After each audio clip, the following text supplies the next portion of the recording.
Happy 2026 season opener from Utsunomiya, Japan, where we begin this heavily anticipated 2026 campaign with the top 10 teams in the world lacing them up with hopes of taking the first step towards greatness this year. Qualifying draw got us started when we saw Taipei WanBao emerge to join the main draw field of 12 teams. So we got the venue, we got the star players, the hoop, the perfect conditions to get this season started the right way as the road to Rio begins. We'll be embarking on a 16-city journey here in 2026 that'll take us from Europe to Asia to the Americas.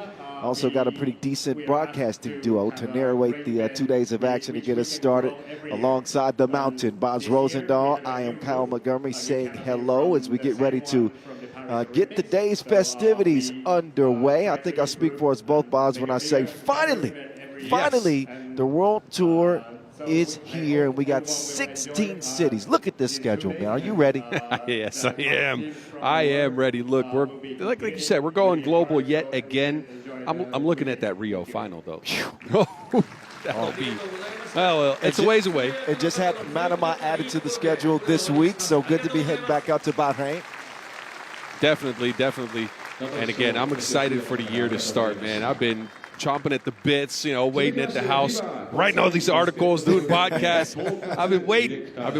Back in a familiar location here at the Futahara Jinja Shrine here in Utsunomiya, Japan. 5th time hosting the opener here as we get ready to check ball for the 15th edition of the FIBA 3x3 World Tour. Who are the previous winners? There they are in your face of this particular event. It's been a Serbian-dominated competition, not including the last 2 editions. So let me shout out the Americans, Team Miami, back-to-back defending Utsunomiya Opener champs. Can they do it again this year with 50 grand on the line? Well, here's the look at the competition that they're going to have to go through. You don't have to listen to me, but trust me, UB is going to be the favorite. They are the defending World Tour final title winners, but you got a lot of teams that are beginning to close the gap. Me and Boz will discuss and set the table for what to expect for today. But first, we're going to give you a crash course on the rules of 3x3. Is that okay? Check it out.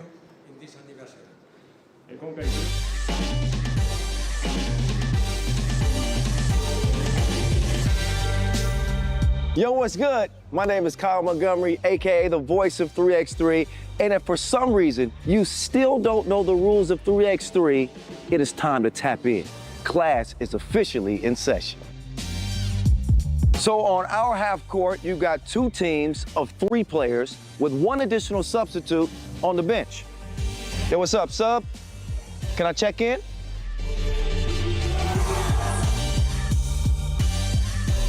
In 3x3, even the ball is different. This is the official Wilson right here. Trust me, it's groovy, baby. This game is pedal to the metal. 10-minute game clocks, just 12-second shot clocks, and a 1st to 21 scoring format for the win. If a team doesn't score 21 points, all they have to do is outscore their opponent within 10 minutes.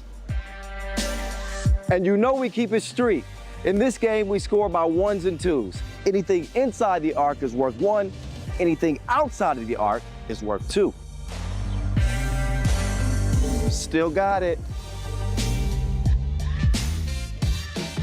And this game is all gas, no brakes. Literally, after the opening check ball, play is continuous. Make or miss, offense turns to defense, just like that. This 10-minute sprint is just getting started. We'll see you at the top.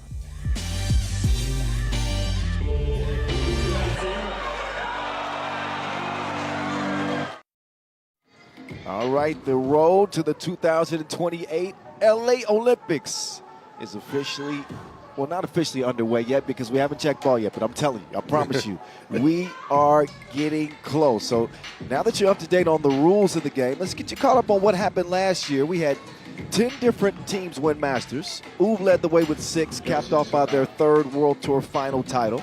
They enter this season as the favorites, once again as expected. But Boz, There are several teams that are beginning to close the gap, not far behind after making some big offseason acquisitions. We're going to be talking about several of them throughout the day, but what do you make of that statement? Is the gap closing? I mean, we think that every year. We thought that going into last year, and UB ended up being the most dominant team in the field regardless. But yes, I think, again, teams are closing the gap. Think no further than Miami adding Riley Batten, a big body under the basket. He could change the game for them. Amsterdam bringing in Mayo, Van der Horst, and Liman adding Stefan Milivojevic and WT Utsunomiya. And we're just talking top 4 teams in the world here. Yeah. So, and then the UB even got better by adding Filip Kaluderovic. So they are trying to stay ahead of the pack. We're going to see how the new faces look in their new jerseys. This, I said, heavily anticipated opening event for many different reasons. But a lot of it has to do with some of these stars changing rosters heading into 2026.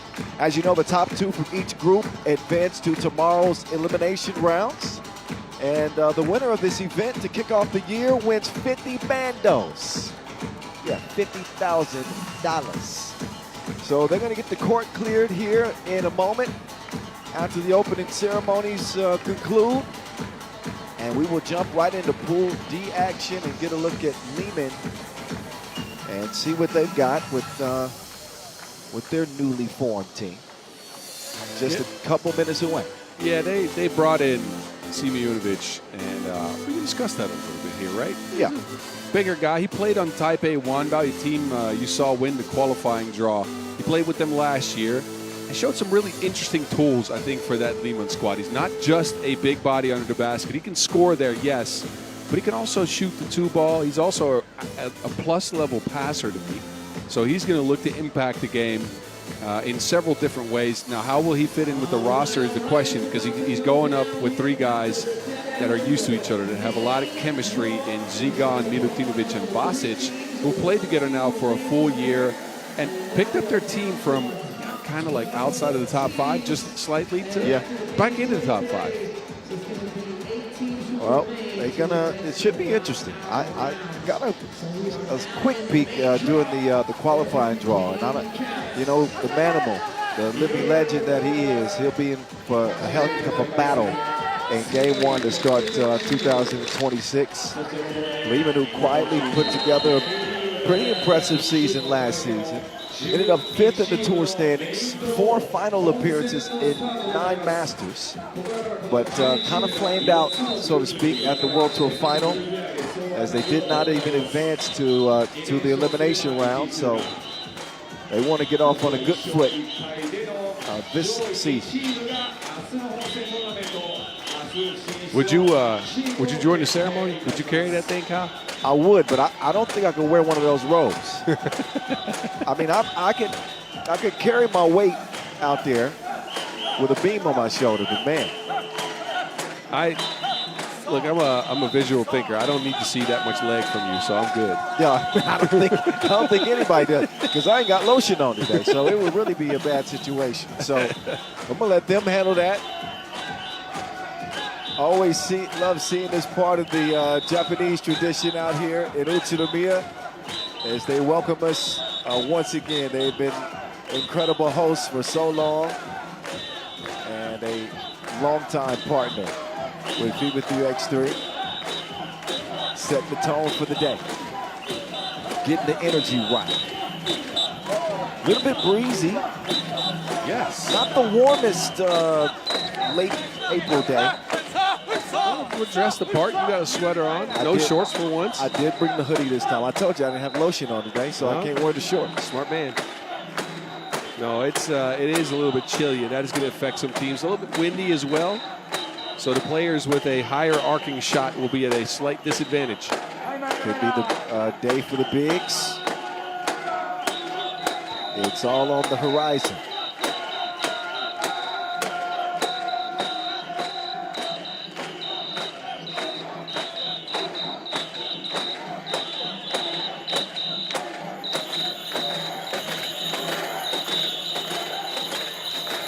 I tell you, that is a leg workout.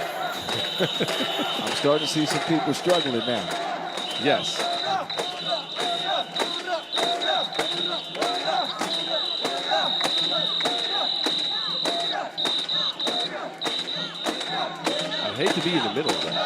The sides are good, although I don't think I could get underneath that because my height will limit my ability to carry that thing. I think you can carry that yourself.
All right, court's getting cleared. Make sure you dress appropriately for the weather. I got the hoodie on. Some decided to wear Speedos. Well, that's kind of tongue-in-cheek there. Oh, man. Look, we're getting this thing started the right way. See, when you can't, you know how laughing becomes contagious. Yes. When you're giggling like that, it just makes me start giggling, and then it's just... I'll try to stop it. That was good. That was good. Woo! All right, the stage is now set for some 3x3 hoop, y'all. 12 games to be played. And after the games today, 8 By the way, throughout throughout the day, look at the pools first. There we go. Pools of 3, top 2 advance. Two-time defending champs, Miami with the Skyliners in Pool B. Oop, the favorite, but look out for Toulouse and Antwerp, who are not formally known as RIFA, but many of the players were RIFA, but they're back to the name Antwerp now. Just a couple of the heavy hitters in this contest. Of course, Liman, the Skyliners, Miami. I mean, all the heavy hitters are here, Kyle. Right. This is top 10 teams in the world featured at the opener here in Utsunomiya, so definitely hit after hit after hit. Amsterdam, who I picked to have maybe the best shot to win it. On our podcast, Word on the Streets, we place the E's with 3s. If you haven't checked that out, make sure you do that. But here we go. Different year, same location. How will it begin in 2026? From Utsunomiya. Cue up the music as Liman will make their intro to the flow. A team that has done some remodeling. George Simoniovic. He packs a punch and comes with some pretty impressive 5-on-5 experience. More on that in a little while. Of course, the legend that stands before you wearing number 9, the manimal himself, Raudondvaris. And it's still the DRE, Andrea Milutinovic, and Dragon Ball Z, Nemanja Žigon. This is Team Liman, one of many teams that made moves this offseason. Snatched up one of the biggest young stars in the league, Stefan Milivojevic, with the Gladiator, however, not making his debut yet, but expected to see him pretty soon.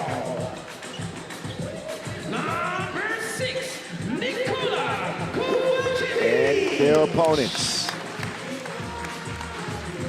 Taipei WanBao, out of the QD.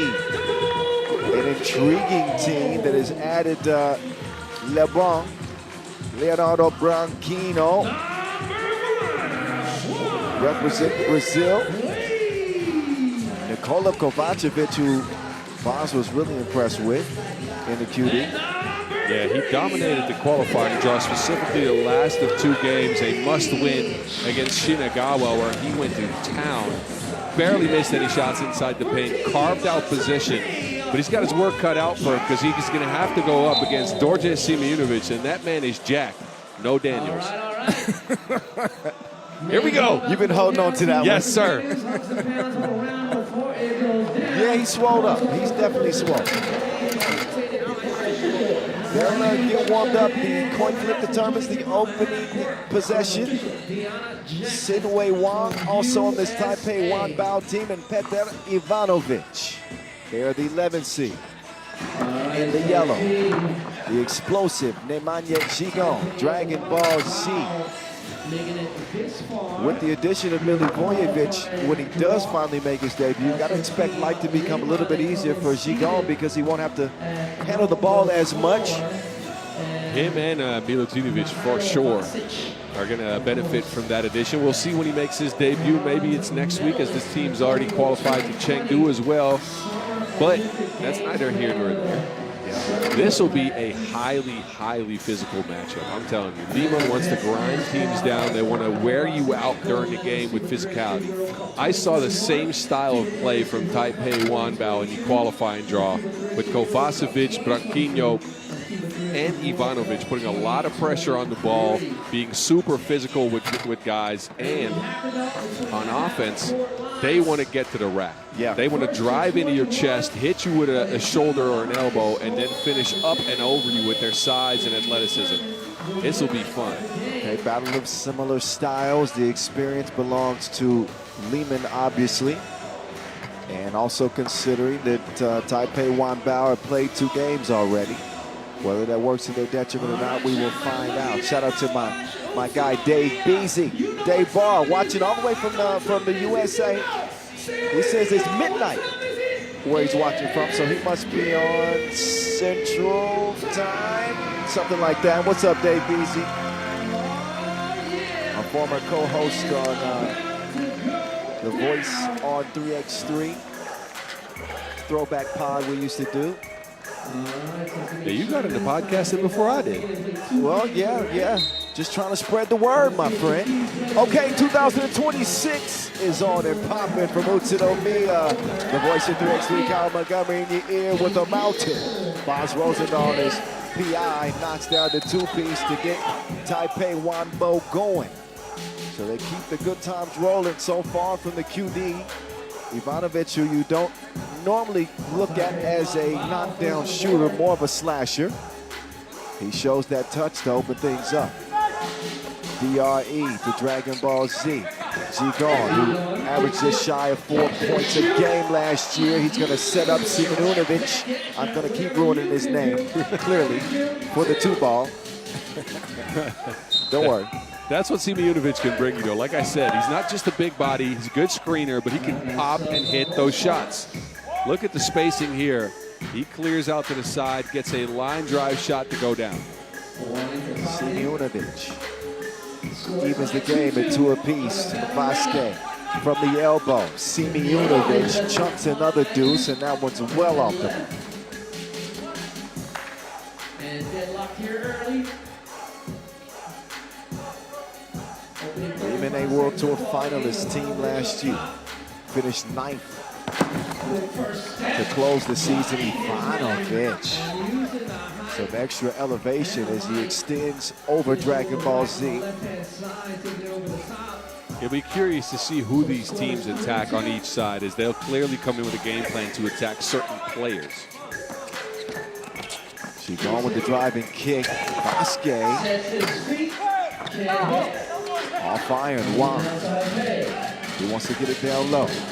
Nice ball movement. Ivanovic looking for a second 2-ball of the game.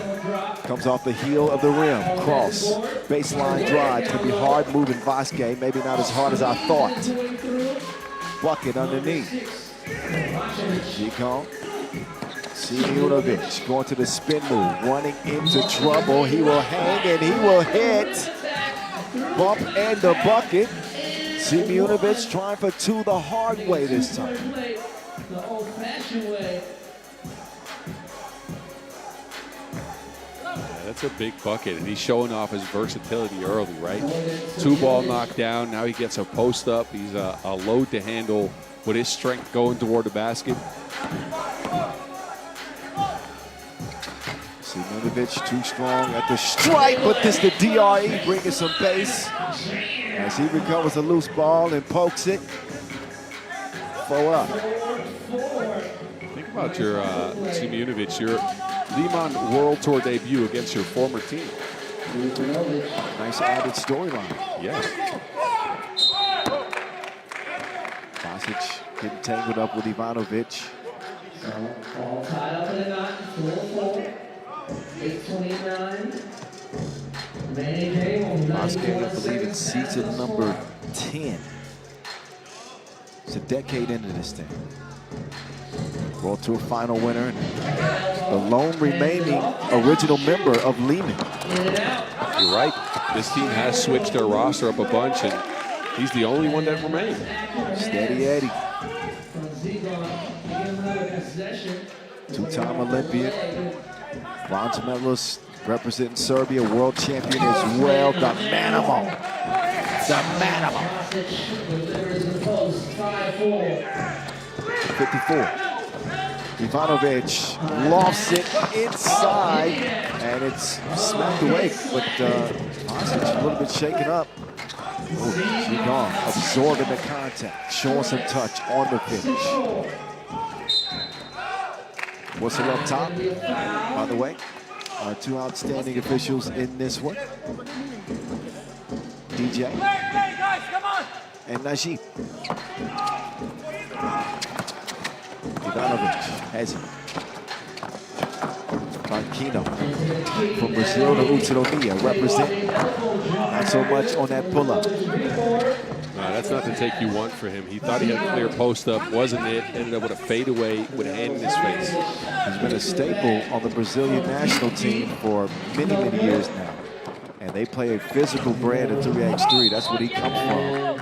And I think it's a good thing to see him on the tour more, play with his skill set. Does a little bit of it all. Transferred into a Chinese squad last year, so he was featured mainly in the Super 3 League in China. Now he steps into Taipei WanBao, a team that saw 8 pro circuit events last year, right? So we'll see a ton more. It's the DRE. 2-ball makes it 8-4. Liman with some breathing room. Kovacevic bringing it, but not finishing it. Foul called on Branquino. Taipei WanBao better watch out. They're at 5 fouls already, 3 minutes in. Only one more to give. Liman, by comparison, with a single foul to their name. Zigon. Wild layup attempt. Utsunomiya with the quick hands. And then Utsunomiya is going to get whistled for the foul. But quick off his feet. Got a fingertip on it. Yeah, this is where Zigon shines. If you can watch, whenever he can just get a clear line drive, and he doesn't have to think about passing, he doesn't have to think about his teammates, but he can just use his athletic ability and his zoom speed to get by people is where he is at his best. Yeah, really think that he thrives when you take that responsibility kind of out of his hands and just let him play freely. Saw him play his best last year in those scenarios, and typically when he wasn't playing his best, he was trying to be like a Chris Paul type guard. Now I don't think that's his style. Inside they go. That's the Manimal's house down there. Kovacevic forced to give it up. He's battling for position with Andrea. And Liman will be assessed their 3rd foul of this opening game to the opener.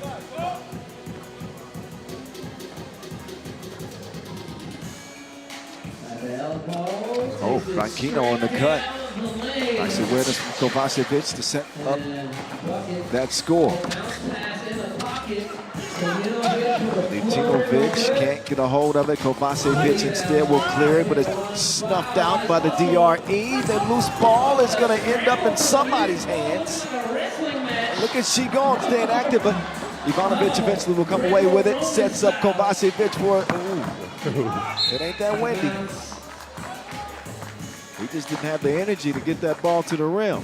Took him with confidence, but that wasn't anywhere close. No, you could tell that wasn't getting close on the release. 10-5. Liman trying to get ahead here. Shi gone. Drives, whips, 2-ball. Strikes iron, nothing more than that. Wang, up fake. To make. Nothing but you know what. And Taipei, WanBao are back within 3. Wang is a specialist, man. Last year on the pro circuit, and again, 8 events, he shot 40% from range. Oh, that was a defensive breakdown. He's not typically the dude you want to give a free look. A narrow miss. Taipei will try to make the most of it. Ivanovic. Oh, an offensive foul. That'll waste that possession.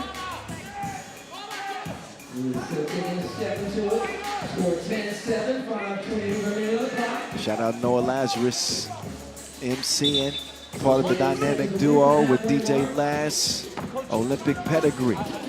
He is a part of our entertainment crew. Ooh, Vasquez, blinding spin move.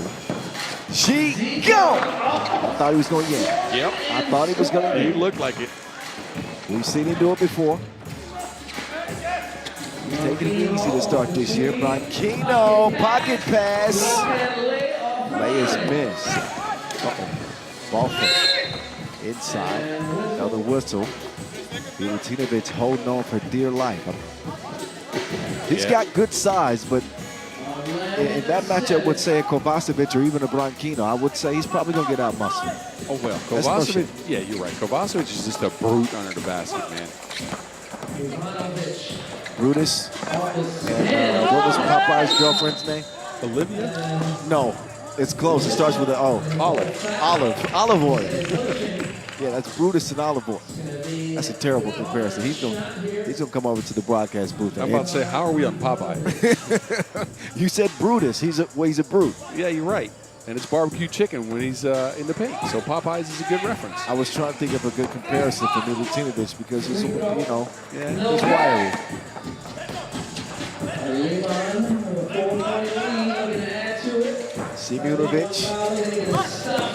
Oh, Shi go! Man.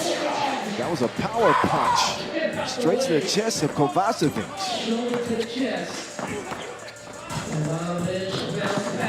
Clever entry pass to Kovacevic. And Taipei keeping pace. A 2-possession lead for Liman. Inside they go, and Utsunomiya making good work with great positioning, active hands.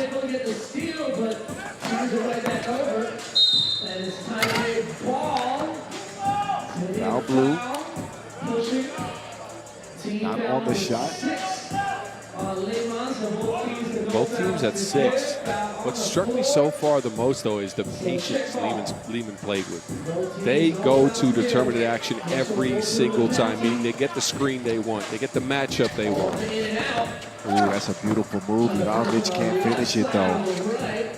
Vasquez will get it cleared himself. Oh, there's a lot of grabbing going on down there. And there's that one and only Manimal roar. Is that a roar or a scream? Well, if we count that as a roar, it's the highest pitched roar we've heard in a minute. It just comes from the depths of his belly. Yes. You remember the goats in Thor? Was it Love and Thunder? I haven't watched that. Oh, come on. No, I haven't watched it. Thor, Love and Thunder, the 2 goats. That's the Manimal scream. So if y'all don't know that, look it up. Not now, though. Come on. Yeah, after the game. At some other point. Check it out. And then you'll understand perfectly what I'm saying. We're off the rails with these references. Simunovic, been pretty dependable. Utilizing his muscle down low and hit it too early in this game. He's back at the free throw line.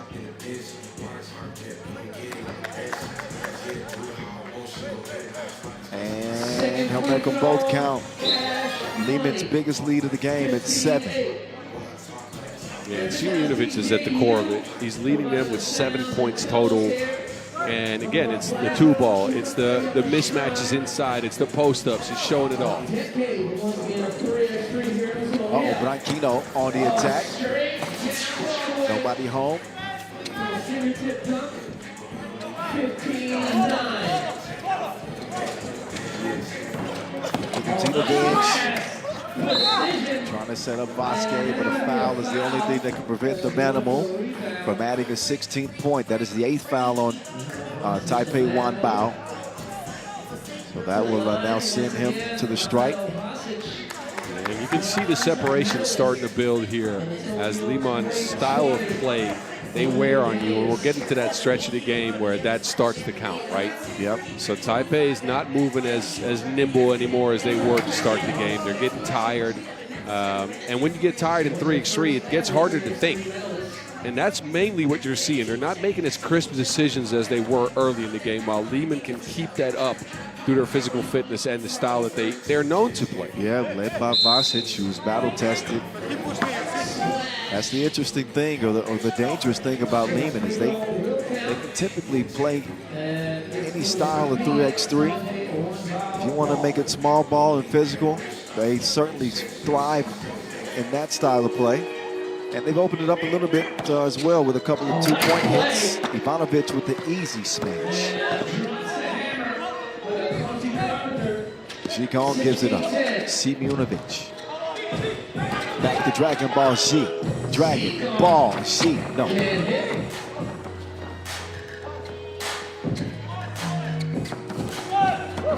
Kovacevic in traffic. Manimal holding his own. Vasquez got to get out of the paint. He does that. Leaves 6 seconds for Zhikong to operate. Zhikong. Got a blue foul from the lead. Vienna Jackson. 7th foul on Liman, so free throws coming.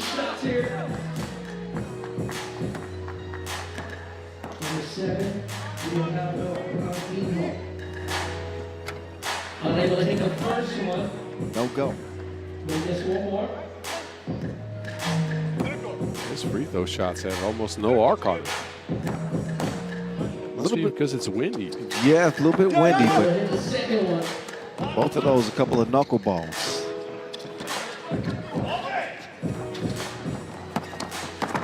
Andrea pulls up from 2.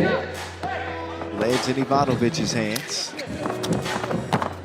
Taipei with a 3-possession deficit that they're trying to erase with 2:41 to go. Yeah, and the stuff you just saw, the turnover they just threw, that's the stuff that was working for them in the qualifying draw. Kovacevic down low, clearing out space, them hitting him with a good pass. That's not working right now. Yeah, Taipei WanBao being beat at their own game. Milutinovic won't go, but guess who? Who else? Simunovic says, you can't see me. He's got 8 points in the game now, as Milutinovic will clear it. He and Simunovic operating the 2-man game. Never mind, they want to get Vasquez involved. The extra pass. Ball fake. Whoa. Man, Vasic and Ivanovic. The sheer physicality in this game is just incredible. Little extracurricular activities. Vasquez not going to win an Oscar for that one. I'll tell you that right now. You know, you got to develop some tricks along the way, right? To be a 10-year, 11-year vet. Oh, yeah. Acting has never been a strong suit, but No. he's still. Well, you say that, He and I makes bet an you attempt. he gets away with a bunch of stuff. Oh, yo, for sure. Vasic with the touch at the line. Liman now leading this thing 18-10.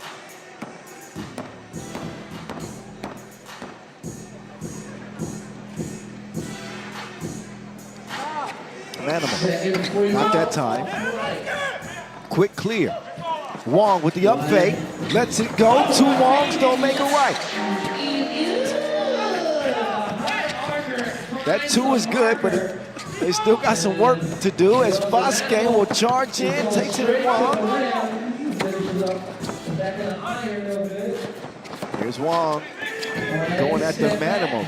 Creative step back, but he can't hit it. He's been a man on a mission. It's the DRE. Oh, what was that? He blew a tire. That was a discombobulated possession for Liman, but fortunately for them, they got a 5-point lead. Nothing to worry about. Ooh, that was a vicious spin. You knew that was absolutely vicious. You knew that was coming as soon as he had that left foot backwards. As we look at Wong's 2-ball. Sidewinder. Yes. You know who was great at that? The understanding body control and feeling contact as a big. Was that very Shaq-esque when Vasquez does that? I'm not. Shaq was just sheer brute physicality. Oh no, Shaq. He had the nimbleness. He had the turns. I agree with that. But if he had to create from a position in the post, you often saw him spin through somebody instead of around him, right? Yes, but Shaq had the lead. He pulled that out sometimes. Just feel a little bit of contact and the quick spin. You know who had that lean perfected though? Not even post players. MJ and Kobe. I was going to say those 2 guys. And I'm saying, look, I'm not saying Vasquez anywhere near that as far as spin move material, but once he has that left foot backwards and he leans on you and looks the other way, you know what's coming. Yeah. We can tell from the booth, as we've seen this a bunch, that is coming. He's going to spin and he's going to get a foul too. Well, is he going to get a free throw? They'll not only get another attempt here, they'll also get possession as Vasquez will hit yet another one. Liman need just one more bucket to get the dub. Zigon has he. Decides to redirect. Milutinovic, the DRE forces that one. And a good defense from number 3. So just a matter of time now. 1:04 officially left on the game clock, and Liman need a bucket. Taipei WanBao with no hopes. Can't even foul without 2 free throws and possession. So Liman will try to get it done here and now.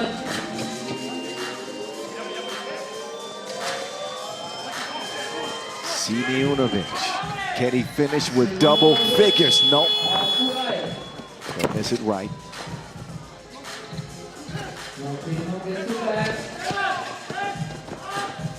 Beta. Right down Broadway. Utsunomiya trying to outmuscle Branquinho. They're going to leave it up to Dragon Ball. Shi! That's it. Liman win the opening game of the opener 2026 over Taipei WanBao, and they do it going away 22-15. Officially, it'll be 21-15. Thanks to Dragon Ball Shi's final fireball from the right wing. Utsunomiya leads the way with 8 points in the contest. 9, I believe. Or even. 9? Yeah, 9. That man's a gamer. We need to start working on a nickname, but I might have something. Okay. Since he's a gamer. All right, Should okay. we start calling him Nintendo GS? As he's George Simeonovic? It's not bad. It's not bad, That's huh? not bad. Let's work on it. Okay. Let's work on it. We're going to let that simmer for a bit as y'all enjoy the highlights from, again, an opening 6-point W for Liman to start things off in Pool D. We'll swing things over to Pool C action. Amsterdam, RABOBANK, and Utsunomiya coming up next.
righty, game number 2, Pool C festivities.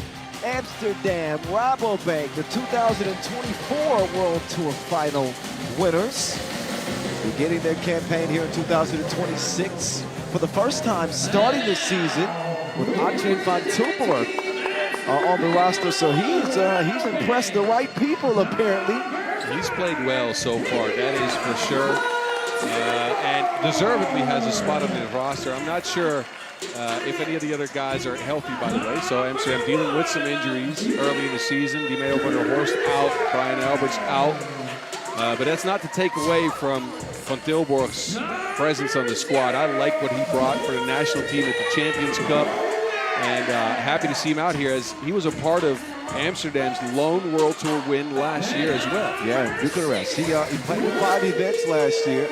Was good for 3 points a game, but you really like him for his rebounding ability, 3.5 a game, and his defense. So I like the formation of this roster with Big Drizzy, the Olympic champ, of course, 2024 MVP, height-worthy De Jong, and the Connect, Martin Connect. So they go with 2 bigs and 2 guards. So that's what we want to see from seems to be a good balance. That's what we want to see from them. The 3-guard thing last year, I don't think it worked all that well. They got decent results with it, but not wins. And again, once they put that second big in, they won Bucharest. Let's see how they start the year with it. Well, they will start against Utsunomiya, and no shade on this group, but this isn't exactly the group of death for Amsterdam.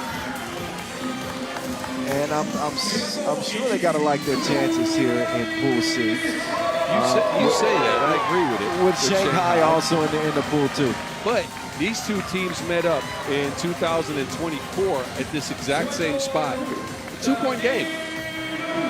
Koulibaly went bananas, and it was 21-19. So it's a different team. I agree with 2 years ago. It is. I agree with that. I don't mind the look of this Utsunomiya squad, though. They bring in size with Smirnovs, a Latvian who played in the Under-23 World Cup last year, came in 5th with his squad, 2nd leading scorer on that team.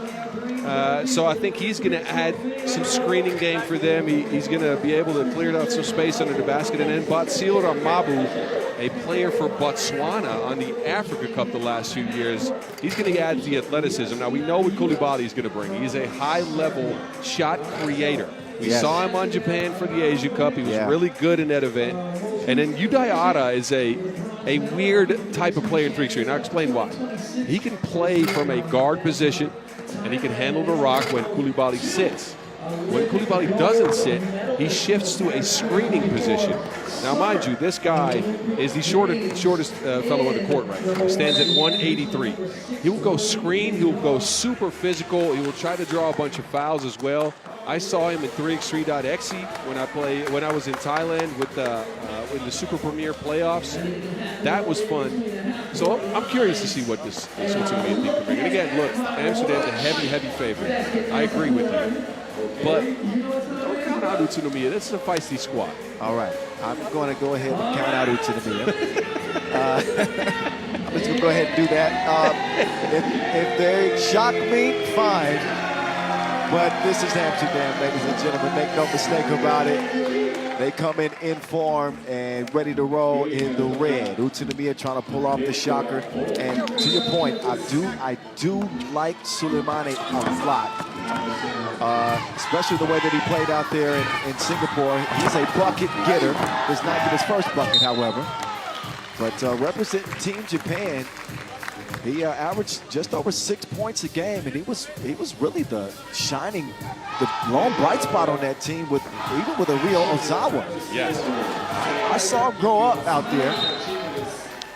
This is a little bit different level on the Pro Tour. So we'll see what Koulibaly can bring here against Height Worthy and company. Koulibaly, with the move, he left Worthy lost. Can't finish the deal, keeps it alive. Good ball movement, but the eagle eyes of Yasmina Yuris sideline was stepped on, and it's a turnover. Pedro Maia, the other official. The connect. 2 ball.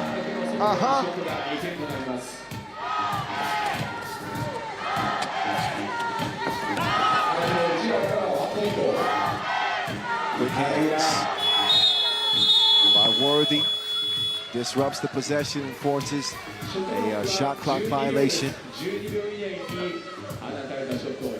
Amsterdam last season played the most events with 13. Didn't win that first Masters until the last regular season tournament in Bucharest before the final.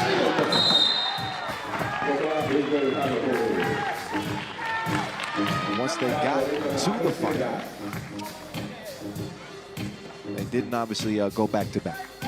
And also a disappointing start to this season. 12th place finish at the Hangqing Challenge. Yeah, there were some circumstances going into that.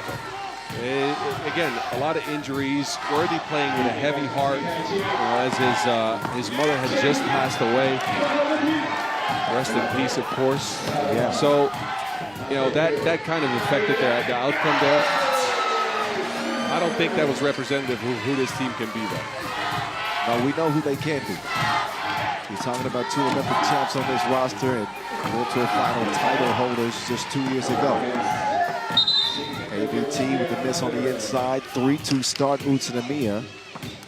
I told y'all at the beginning, do not count this team out. All right. They have come to play. Koulibaly with the rocket hand, trying to get past one of the best defenders, if not the best defender in the game. He gets whistled for a foul here. All right. I couldn't see it from this angle, but put Koulibaly on the stripe. Again, this guy is slithery, man. It's so hard to keep up with him. Quick twitch on his moves. All the confidence in the world to create his own shot. Yeah, he's shifty too. More confidently now. Worthy will get it back. Height. Jab step, wants to check the deep water. Can't hit it. Drizzy, no. Bow connect, no. Shot clock violation. So Amsterdam a little bit unsettled. First 2 minutes of the game.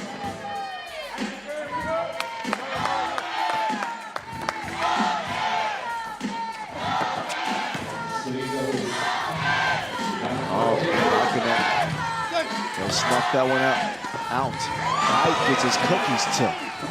You don't see that very often. Oh, ball fake, spin move, dropped in easily by Daniils Smirnovs.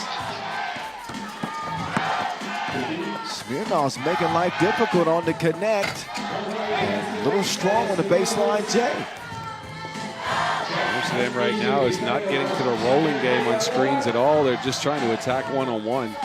Mismatch is not happening, though. Smirnov's a good defender, and Amabu's holding up as well. Look at the defense. Smirnov is down. His team, however, is up 4-2. Koulibaly now with Balkanek defending, playing with his food. Oh, he didn't finish his lunch. Oh, man. That was looking good until it wasn't.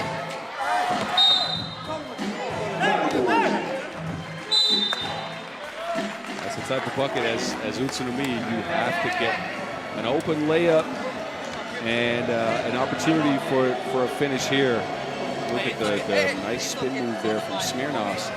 But if you want to beat the #3 team in the world, you got to make those shots. You have to play, I don't want to say a near perfect game, but you have to play really well. Yeah. But hey, so far they're up and they're keeping Amsterdam away from their spots they want to score from. Yeah, the thing with Utsunomiya is they played kind of frantically, like a lot of energy here to start, and it's only giving them a 2-point lead. The connect.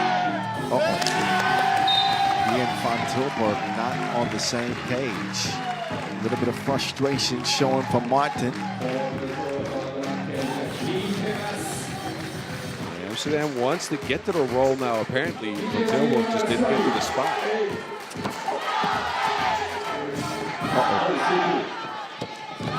Look at the slippage. Air mails it. Worthy swings it. Marty B. Two-land. Get that out the bottom of the net. It's full up.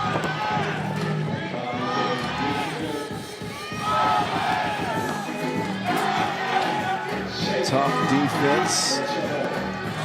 AVT. Antwerp hands it over. Worthy runs into traffic. Hype now. He'll put up the two. No, sir, you will not. Defensive pressure. So far, so good for Team Utsunomiya.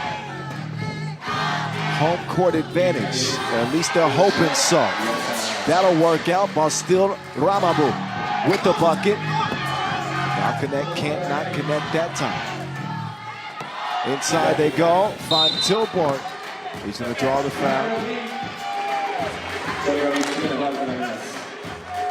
don't know, it looked like he was playing the drums on Van Tilburg's back. He was just hitting them. Please, go easy. You know what an ATV is, don't you? Yes, I do. All-terrain vehicle, multi-purpose utility.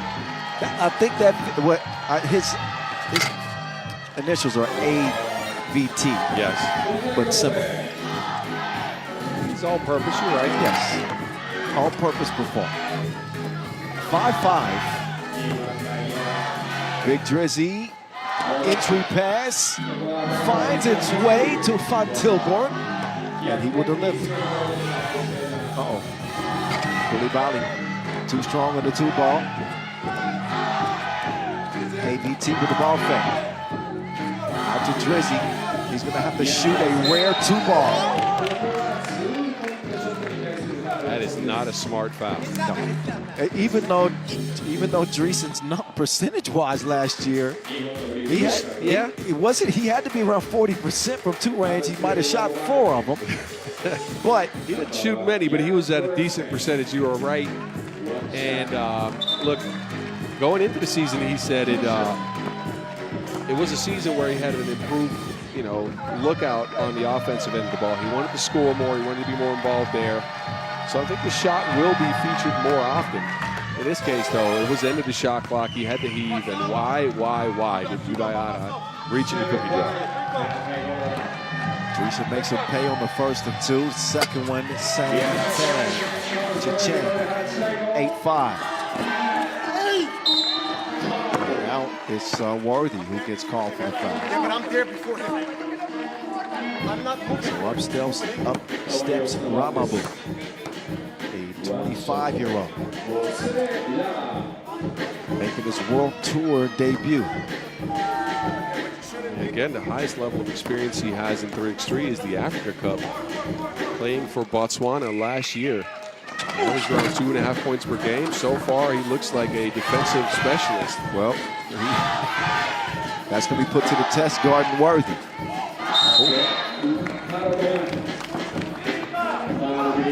Shoving foul called on Utsunomiya. It's number 5.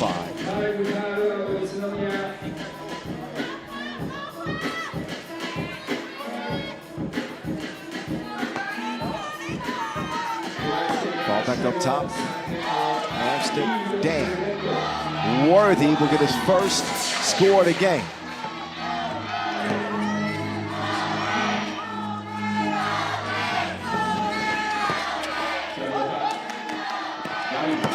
Driving the kick to Koulibaly. 17-footer won't go, but Wilson finds his way back to him. Hezzy, drive, past Worthy, and in for the score. Now it's Hype's turn. Drizzy, back to Hype.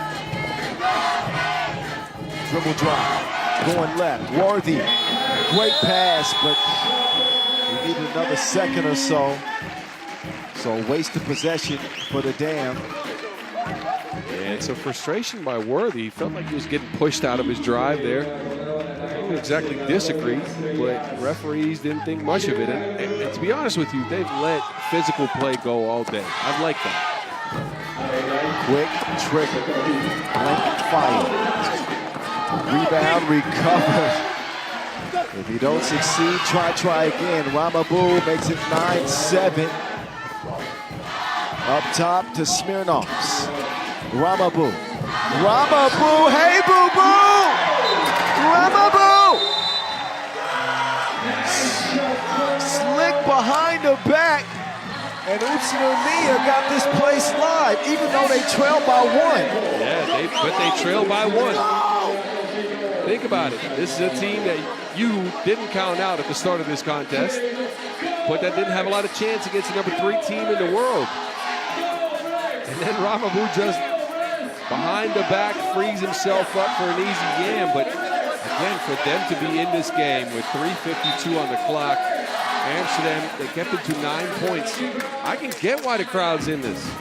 I can see the talent from RABOBANK. He said, who gonna check me, boo? Never mind. Balconet. Left lonesome, now he's got reservations for 2. 3-point lead, Amsterdam. Koulibaly. Suleiman drops it off inside. Whoa! Great contest there from Worthy. Now Worthy lines up a 2 ball and it's too short. RABOBANK now setting up Koulibaly. Koulibaly non-stop attack. Watch him navigate through traffic. Oh my goodness. Drizzy flung to the floor. All I saw was curls and legs. Thunderous crash to the ground. Yeah, that sounded like a hard fall, but Lisa just got up and all good apparently. Tough as nails he is. 11-9 as we approach the 3-minute mark. Big Drizzy. Get it to a ball handler this time. That was certainly. I thought that was a hand check. Yep. Instead, not being called. Ooh. Well.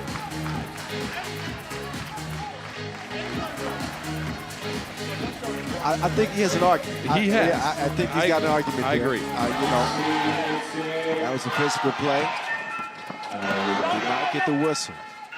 Koulibaly now sizing up the defense. Passes a little late. And ball goes off of green. It is deemed to be Amsterdam RABOBANK ball. This team is going to be, and they got a deep roster. You're talking about Alberts, Beast Move, and of course, the legend of DeMail Founder Horse coming later on this year is another big offseason acquisition. Yeah, once they get healthy, this squad is they're gonna be all right. They're gonna be good, but struggling in this game a little bit. Although the inexperience for RABOBANK is showing here. He comes in double teams on the block and commits the 7th foul for Utsunomiya. And that's just not being used to this kind of situation, this level of game. Yeah. Well, it's the poise that we've seen from Amsterdam, and we've seen, you know, the energy from Utsunomiya. Like they played, balls to the wall, so to speak, from the open and check ball. But it's the poise that makes a difference late in games like this. A couple of mistakes here or there can cost you. And Amsterdam going to stick to the system. Tilburg is going to draw the foul. He is not happy with RABOBANK. Well, if he's cursing, must have been a foul. He's usually not the guy to curse. No. Or at least use some words we shouldn't repeat. Let's just say that. Yes. Speaks to the intensity of this game. Yeah, look, and you're talking about Utsunomiya keeping Amsterdam down in points, and Amsterdam is creating a little bit of separation here. Credits to Amsterdam for keeping Koulibaly at 3 points so far.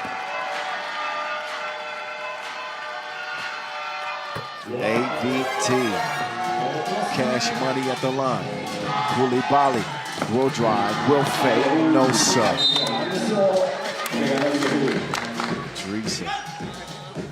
Probably should have gotten my Defensive Player of the Year last year, but I can't rewind time. His timing just right on that block shot. Contest throws the shot off, and with 2:19 to play, looks like Amsterdam has seized control of this one. Yes, and they've done so through their a balanced attack, right? So it's not just a 2-ball. They've gone inside. They've made sure to get some looks under the basket. Fouls in their favor as well. And worried. Ready to get involved late. Better late than never. 7-point lead. Sometimes you got to use what you got. That time it was the bunion of Drizzy as he kicks that one out of bounds. But that saved the score. Like we talk about him as a great defender. That saved Amsterdam from a point on the board for Utsunomiya. That was actually a great play. That's what I'm saying. Use what you got. You can't get to it with a hand, use a toe. Oh, that was a careless play by Dreesen. Koulibaly trying to apply the speed, and Drizzy will get caught reaching in. Still dwelling on that turnover. Gotta have a short memory, especially when your team's up 7 with $1:46 to play.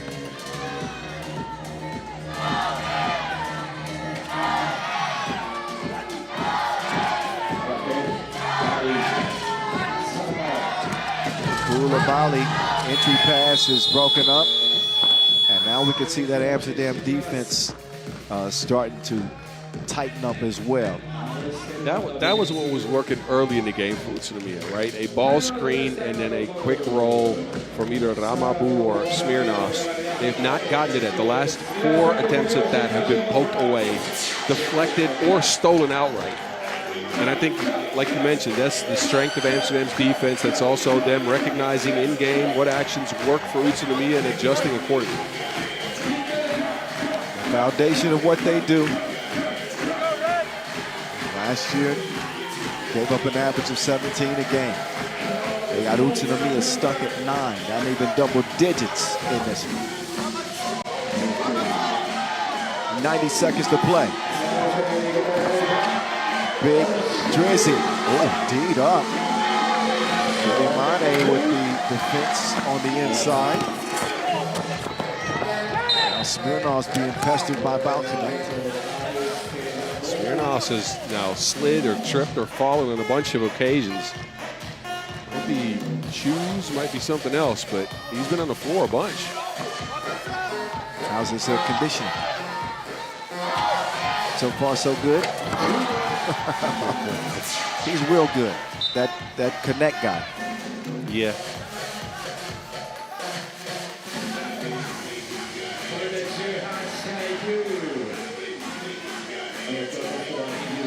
(18-9). Reach in call. 6th on Amsterdam. But no concerns for them with a sizable 9-point advantage.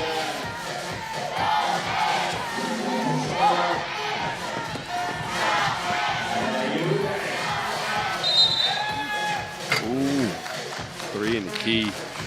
Amsterdam's on a 9-1 run. Remember when we said the crowd was lit? That was when it was 9-8. Yes. It's 18-9. Well, yeah, things have changed for the worst for Utsunomiya. Bao, connect. He gets in a rhythm. You start thinking every shot's going to go in. Yes.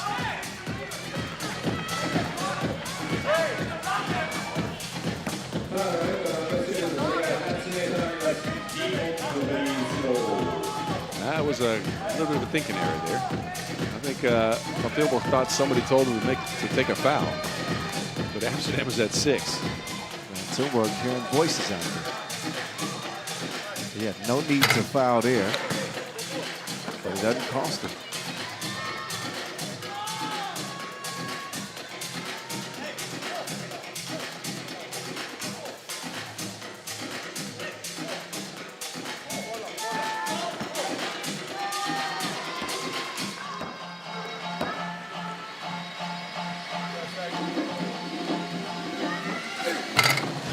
Two free throws missed.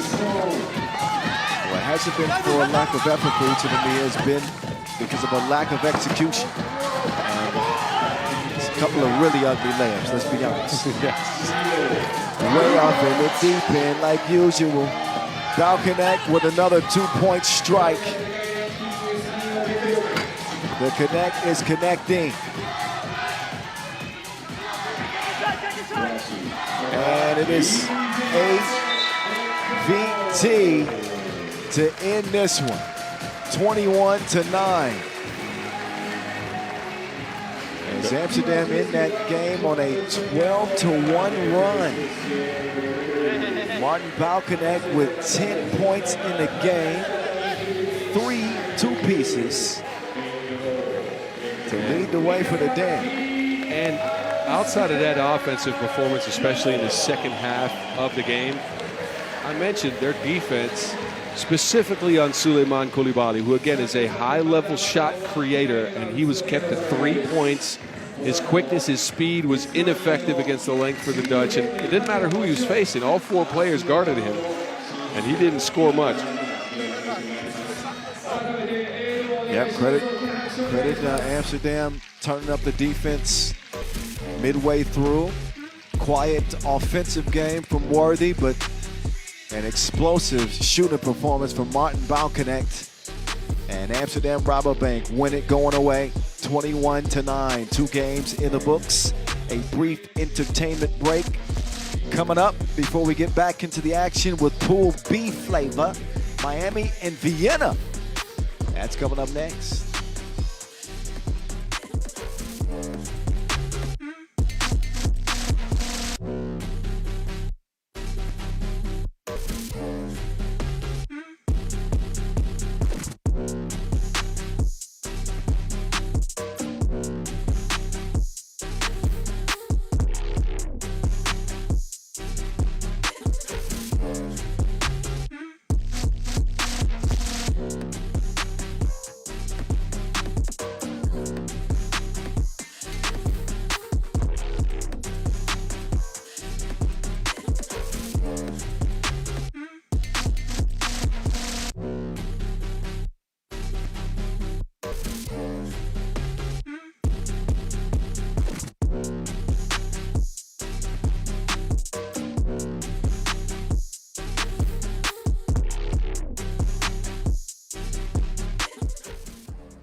よさこいチーム、せいや素晴らしいパフォーマンスありがとうございました。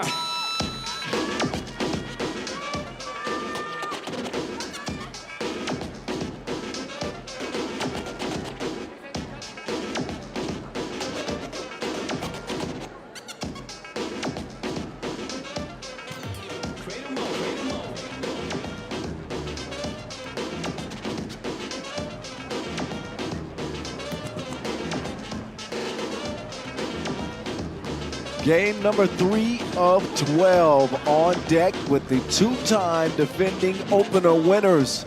Miami with a new addition to their roster against a Vienna team that also has made a new addition. Same last name, the Kaltenbrunner Bros. The Burner Bros. Burner Bros. We're going to see. You think they got some extra accounts on X?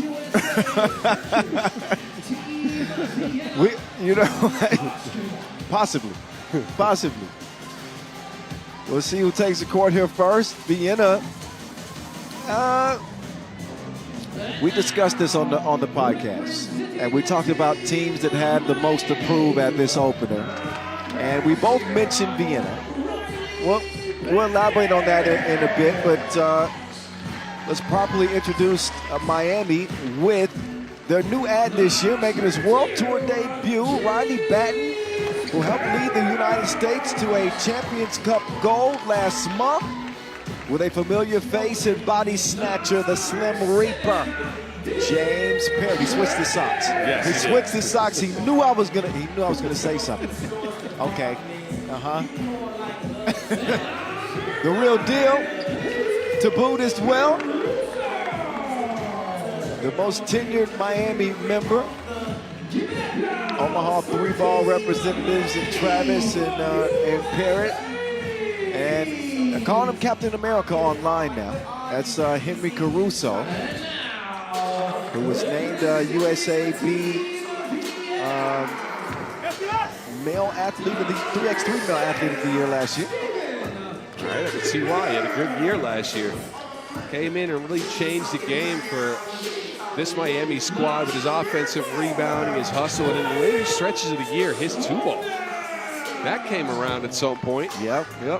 Remains to be seen what the effect of Batten is going to be on the team. Again, you mentioned he's not the most experienced 3x3 player. He's a big body, but they're used to playing a flow style of offense. How is he going to fit? Questions for Vienna, as you mentioned. They come in with a little bit of a tweak to the roster, right? We know Nico Kaltenbrunner is there. Quincy Diggs for sure. Fabio Sonel as well.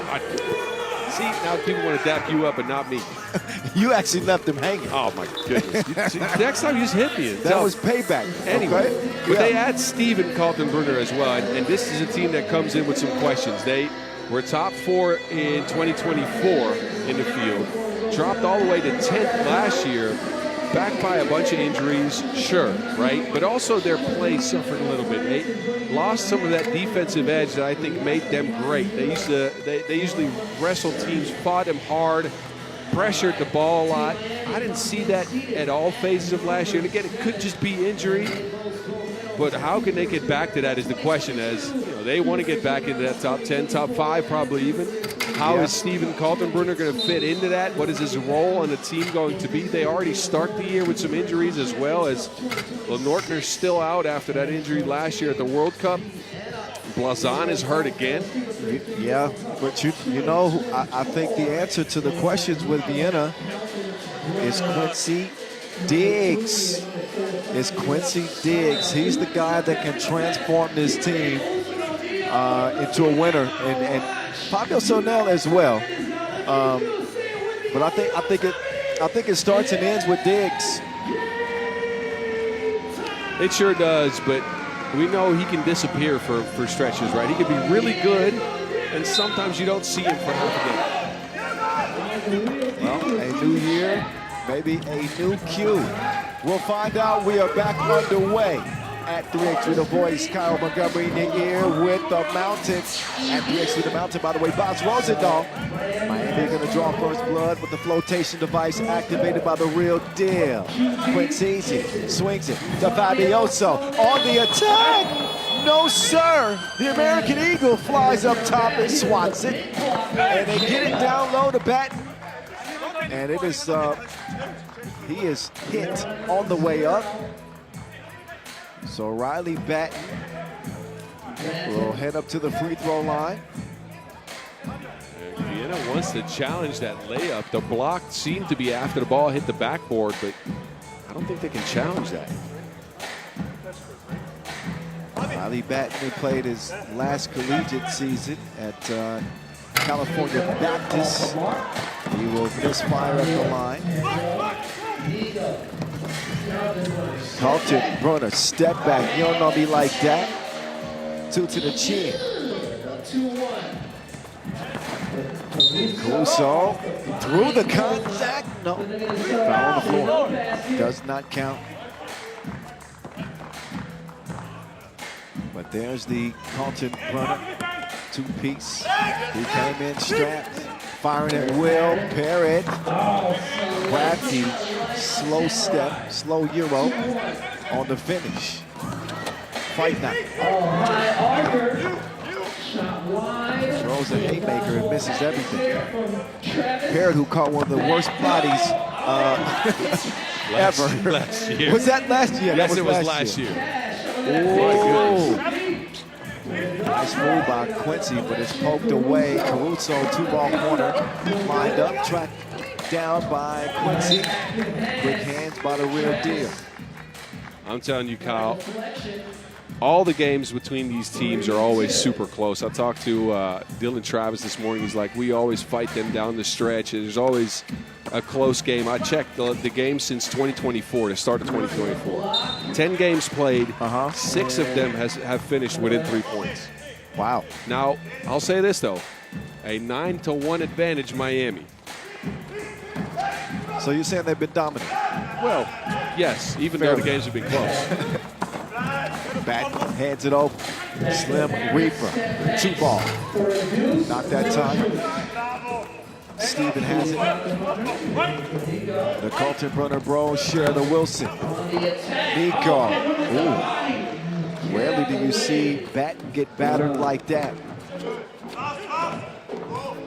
Travis, quick trigger. Halfway down and then spit out.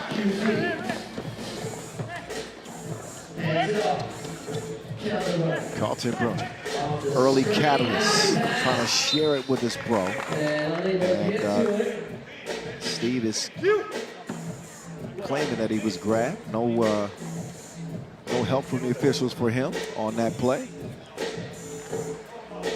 Miami, by the way, the only team not named Oob last year to win multiple Masters. Riley, no. Caruso, yes.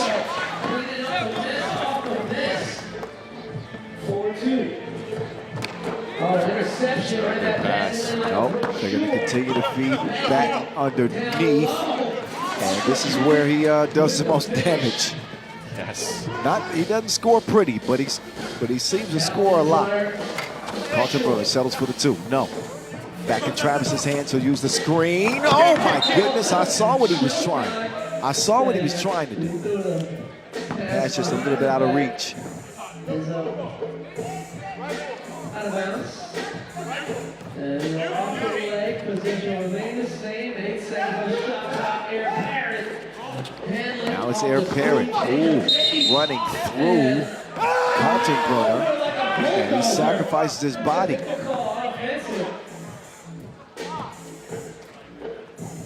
Offensive foul called on JP.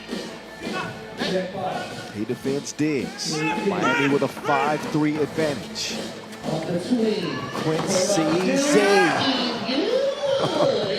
Friendly bounce on that one. Parrott, he don't need no rim. And then he eyeballs Steven Carlton Brunner. So now, nope, that one snuffed out. The eagle eye from Caruso. Saw it coming. Will he see this one go in? You have your answer. Man, the American Eagle going at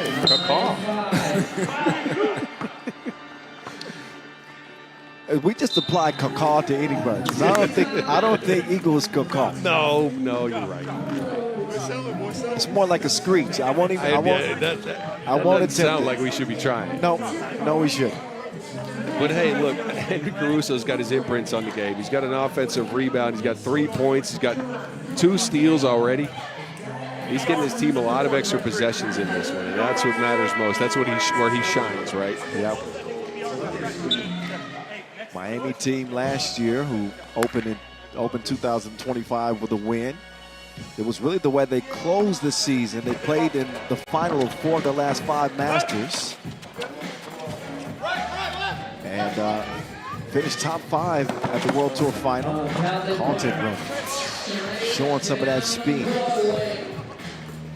Quick ball movement from Miami. They like to run that Princeton-style offense. Uh-oh. Diggs recovers.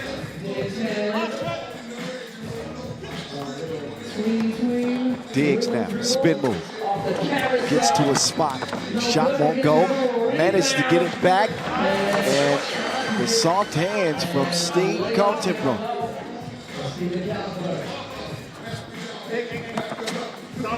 Parrott, 1 dribble, 1 pull. No points. That will now come in.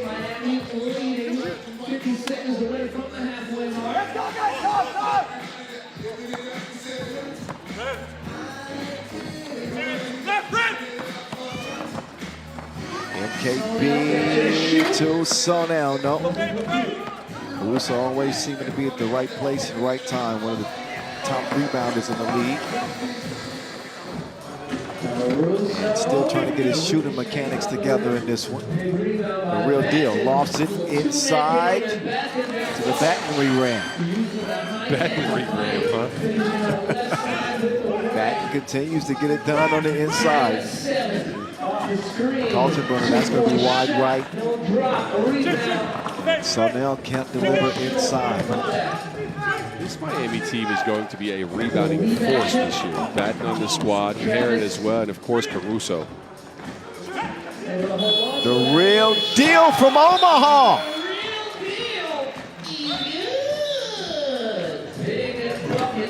Two ball to beat the horn. They're going to double check to make sure it was let go on time.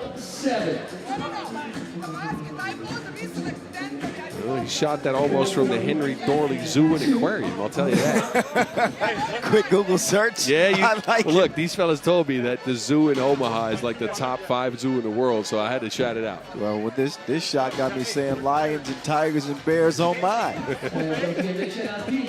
Circus shot. Yeah, from, that was from the real deal. That'll count. The lone Olympian on this Miami roster has the squad up 12-7.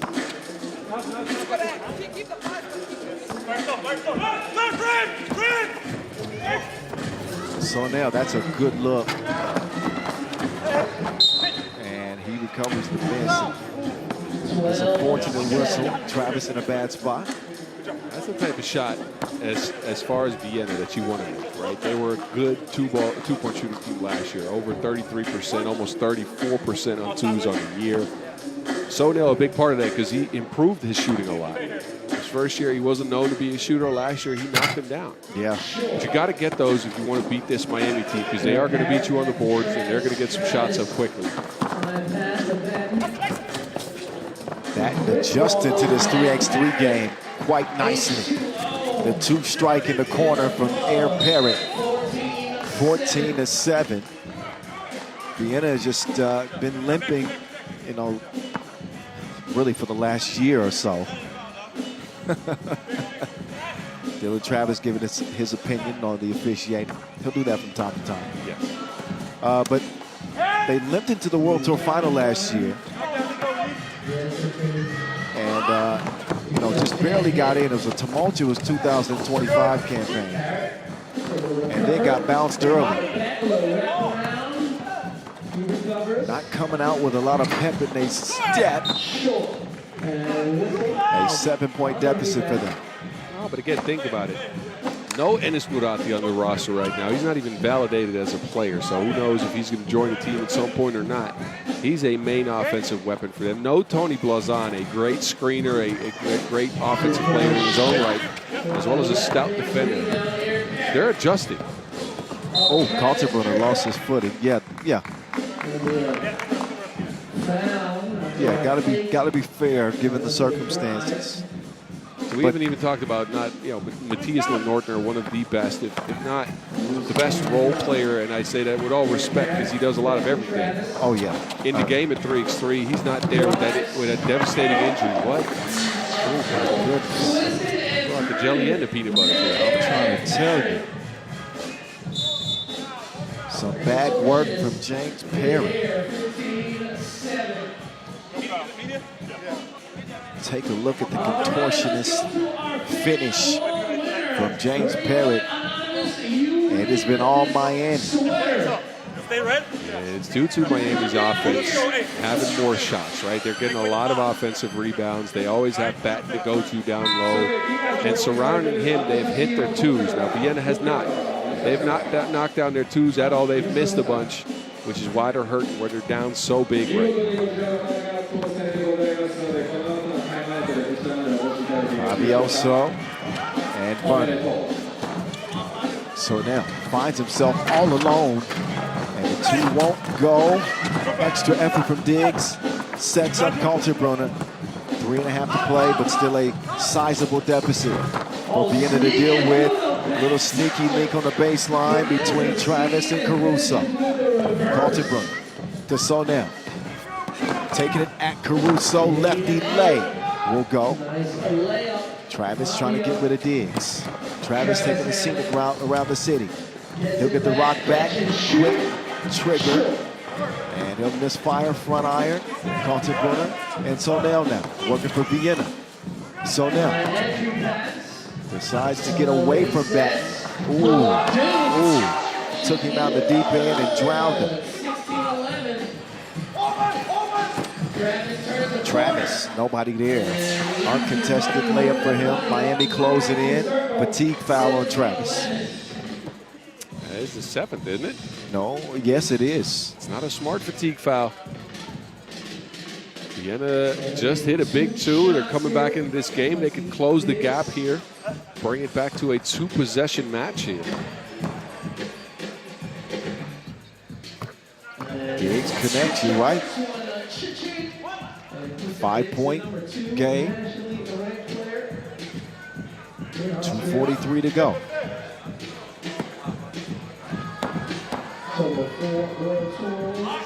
Diggs, no.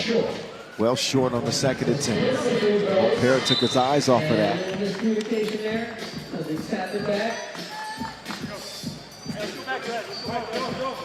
Check out James Perry shooting. I like them. Those are crazy. Those are really good. That was not. Off the layup missed by Steven.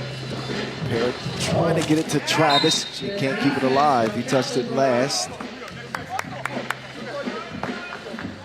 Travis, that is.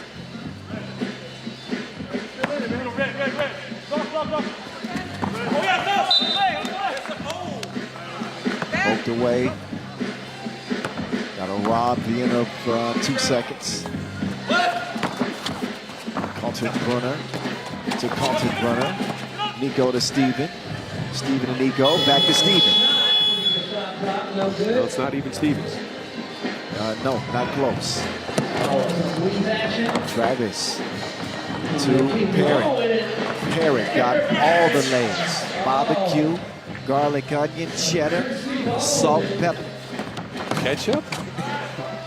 They're Ketchup flavored. chips, Ketchup really? flavored chips, I'm telling That you. sounds nasty. Try it. They might have it here.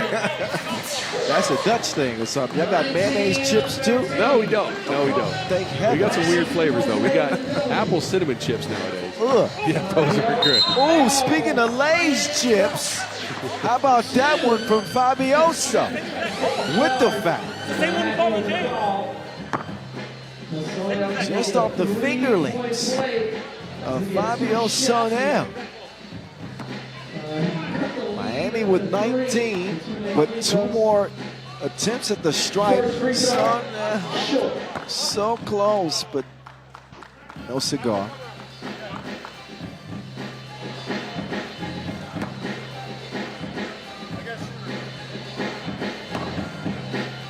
And we've seen spurts with Sonell where the potential is there. You want to see him be completely unlocked with the game. Travis gets the whistle. Only the 4th foul on Vienna, but he was beyond the 2-point arc, so he heads up to the stripe. 2 shots. The real deal can seal the deal here. And as Noah Lazarus just said, the real deal can seal the deal at the line.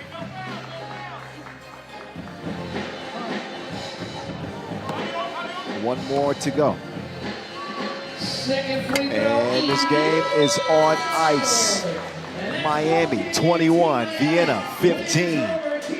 The defending champs step in the W column to open 2026. A well-played game from Miami, composed. Seems as though so far that Batten is going to fit within the system. You're right. I think he's shown the ability to fit in and to add to it. Offensive rebounding, a threat under the basket for a seal, maybe even a post-up. I like what I saw. What I like most, though, is James Parrott knocking down shots. He had 9 points to finish up that game. Different level game changer. James Parrott leading the way. Miami over Vienna. Coming up next on the schedule, wow. It is the defending World Tour final champs, Oob, against the Belgians of Antwerp, with Pool A on deck from Utsunomiya.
You're watching the Utsunomiya Opener 2026. 2 days of action, $50,000 grand prize at stake as we start off season number 15 of the FIBA 3x3 World Tour. Kyle Montgomery, a.k.a. the voice of 3x3. Boz Rosendahl, a.k.a. the Mountain. Hello. No aliases for these guys. Well, actually, Killer will be his alias. I think all of them have His one. government name is Filip Kaludenovic. He's the new add to this Oob roster. No Dejan Majstorovic yet, but a positive sign, him playing in Belgrade recently. He's on the mend, and we could be seeing Dejan back on the World Tour soon. But get better to the legend himself. Several legends in the making. On the floor right now. Nim Diesel, Nemanja Barac, Doc Strange, and the Eliminator, Nenad Naranjic, Team Oob, with a bit of a makeover in the offseason. Yeah, they've got a couple of questions coming in, right? Marko Brankovic last week went down with a hamstring injury. He was supposed to be here. They fly in Doc Strange, who has been off of 3x3 since the finals last year with an injury. He wasn't supposed to be back for a while.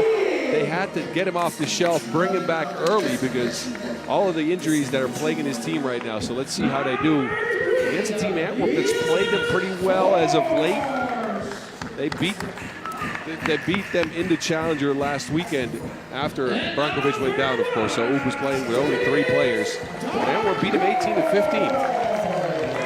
Well, they'll try to duplicate that effort here. A new look, Vic van Oosterbeek.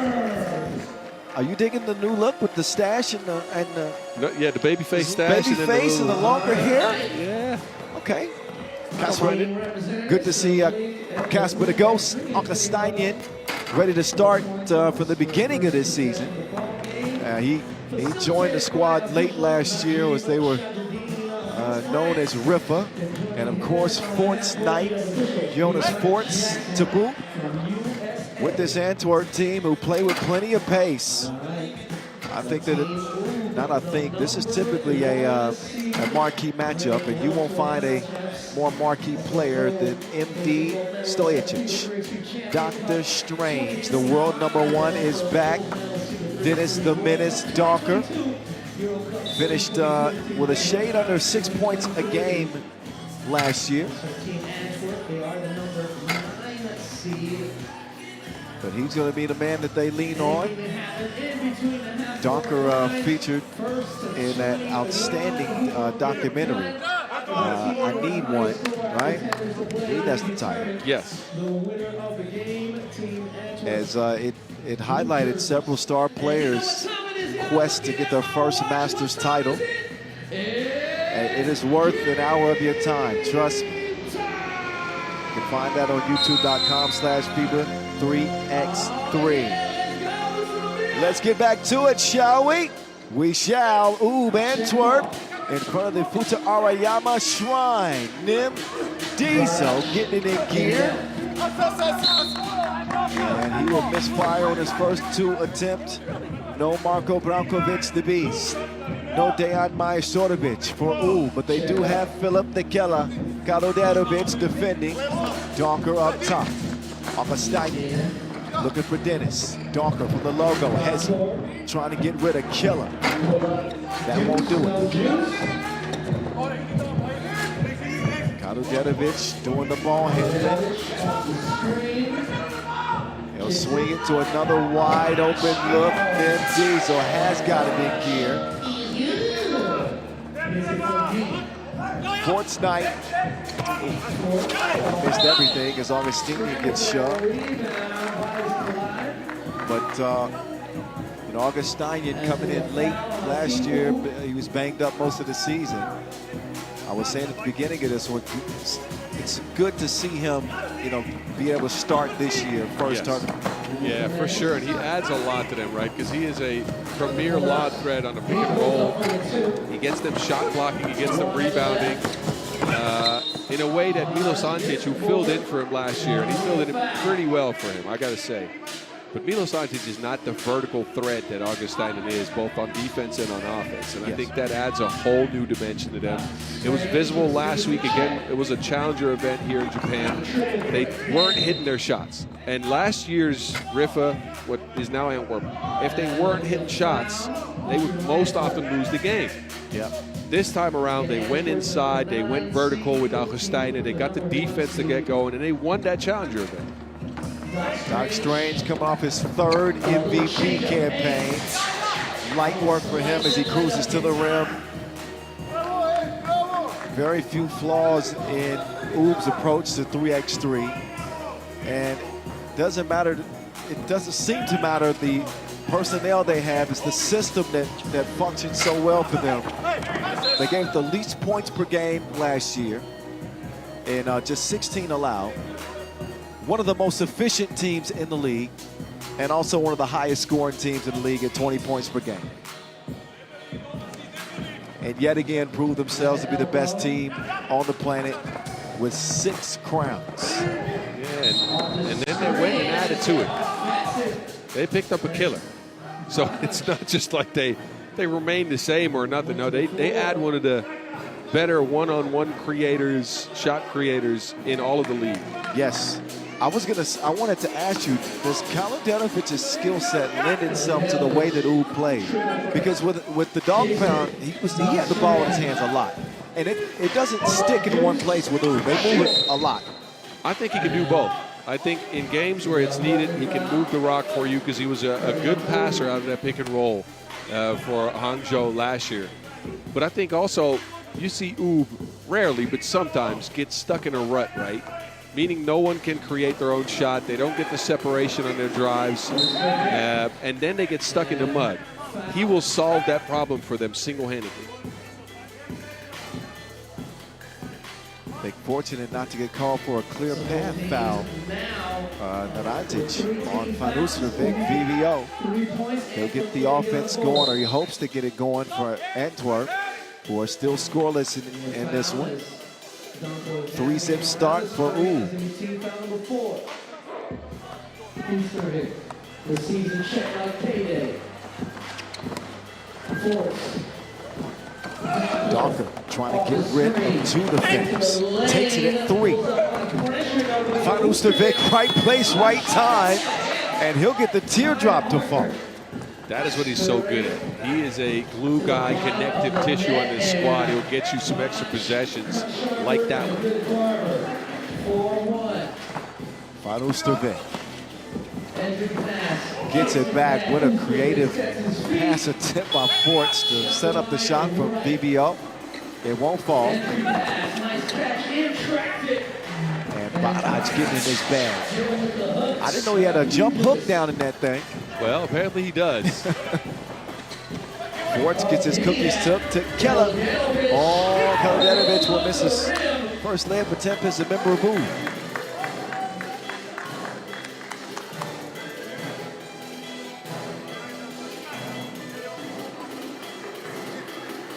There's another look at the VBO make. VBO, he looks like somebody off the Brady Bunch.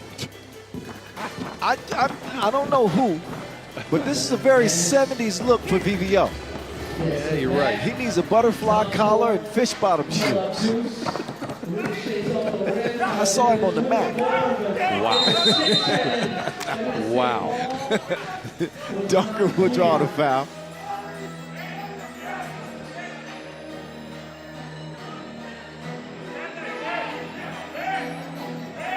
And looks like Antwerp are contending that they should have the ball, but I'm not sure. Okay, that's what they want, a clearing challenge. So are you saying BBO should be on Starsky and Hutch? I could easily see it. He can replace Owen Wilson. I'd be fine with that. We're off the rails already. Hey, but think about it. Ube starts the season, and we questioned their health going in as we looked at the footage for that challenge here. But they get Nemanja Badac with 4 points here early. Looking spry with a hook shot, getting offensive rebounds as well. It's a good sign. That's a very good sign. And we should mention that Strahinja isn't 100%. Ube has been banged up. Again, he wasn't supposed to be back for another month or two. Supposed to ramp up like his practice workload. He hasn't practiced since the finals, I'm telling you. Ube, the preeminent power in the sport. And Doc Strange, the top dog. Kalajanovic. They don't touch any iron, so you know what that is, a shot clock violation.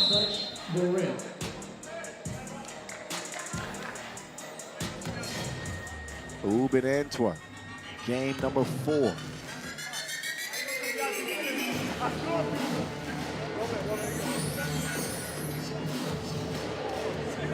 Top 10 teams on the planet colliding. To open this 2026 campaign, you'll see the QR code in the bottom corner of your screen. We want you guys to be a part of the game. Right now, scan that QR code and tap into the 3x3 world. You can check out the live schedule, track the standings. You can learn the rules of the game. It's fast, it's interactive. You can go from the couch to the court, scan it, tap in, and run the game with us. Meantime, that's get us the minutes on the run. Antwerp's second bucket of the game. Strahinja mishandles the Wilson. They'll get it down to the post office, and the line just delivers as the hook finds the bottom of the net. Badac will be called for that foul. Team foul number 6 on Uts. Have a look at Dawkers. Last leg. Dawkers still with plenty of speed in that first step. Quick delivery. Oh, Kalidanovic will find Barac. Heady play from Killer. Dawker trying to give him that work. Listen, pull up. But only third bucket for Antwerp. Killer Kalidanovic. He was efficient, to say the least, from that range last year with the dog pound, 34%. He can do that for you. Ooh, what a big offensive foul. Yeah, we've seen that being called all day. There's another look at Kalidanovic, former member of the dog pound. Scored about 7 points a game for them last year. He's not afraid to do dishes either. But apparently, Barac will not finish it.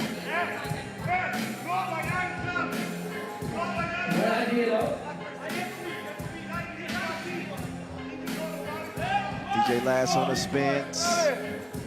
MC Nora Lazarus on the mic. Also DJ U. Shout out to her as well.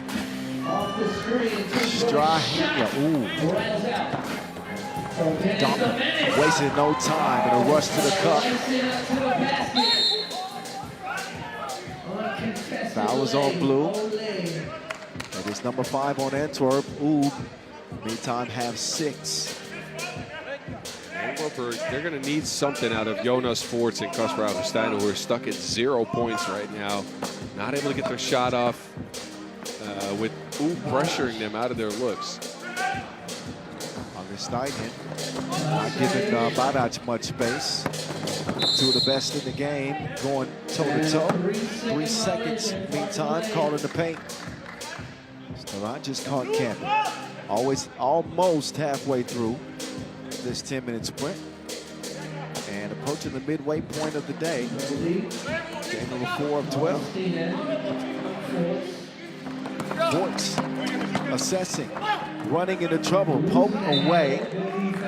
And looks like there'll be 2.5 seconds left on the shot clock. And this is moments like this, Forts has shined. How many of these miracle shots has he hit late in the shot clock and right on the cue? He lines one up with the logo. Yeah.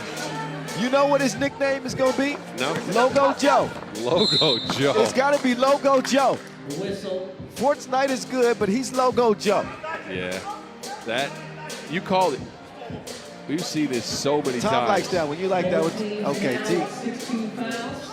Logo Joe. Logo Joe. There we go. This is how new nicknames are born, ladies and gentlemen. This is how it happens. 9-6, get up to the crib. Strong move to the rack with the attack, drawing contact. And this is what Kalidanovic is so good at. Assessing the situation, picks the right side to attack, and he's gone into flash. Antwerp has to help him, leading to their 7th foul, now 2 free throws for the kill. Well, he's normally pretty good at the stripes, 76% from the line last year. He'll miss on that attempt. And try to make good on the second go up. 0% in 2026 for the strike. That could change. We're still early in the year, but you're right. Expected to. 4:45 and count. Logo Joe with the Wilson in hand. Swings it across. VVO drops it off. They play with great pace. They like to move it. Forts, good look. Man, who's the biggest? It's like he's transporting. I mean, how does he manage to be everywhere on the court at the same time? I know, but that's what I'm saying. That's what this guy's strength is. He's all hustle, all energy. Don Coleman, whistle, and it's got a holding foul. Look, this time around, I'll tell you, foul calls on Kaludenovic. Kaludenovic is not the most physical guy to play there. I'll tell you that. No, that is true. Killer will have a seat. That is the 7th on Oob, and that puts VVO at the line. And so far, we've seen Strahinja, who's now on the court, only sub in for spots, right? So they're essentially playing with 3.5. Oob is. Because he will be out there for a little bit, and then he'll sit right back down as his shape's just not there yet. Yeah, you can tell that you can tell he's not 100%. No. Credit to him for being even being out here on the court, right? But what that means is we're now nearing the final stretch of the game, the last 4 minutes. The 3 guys that have done most of the heavy lifting for Oob will eventually get tired. Yes. So we'll see how this goes. I mean, Antwerp's going to need some buckets. But it's only a 3-point game. I'm loving the new event info system with the live stats. Yes, thank you, Jack. Yeah, much appreciation to Jack for that.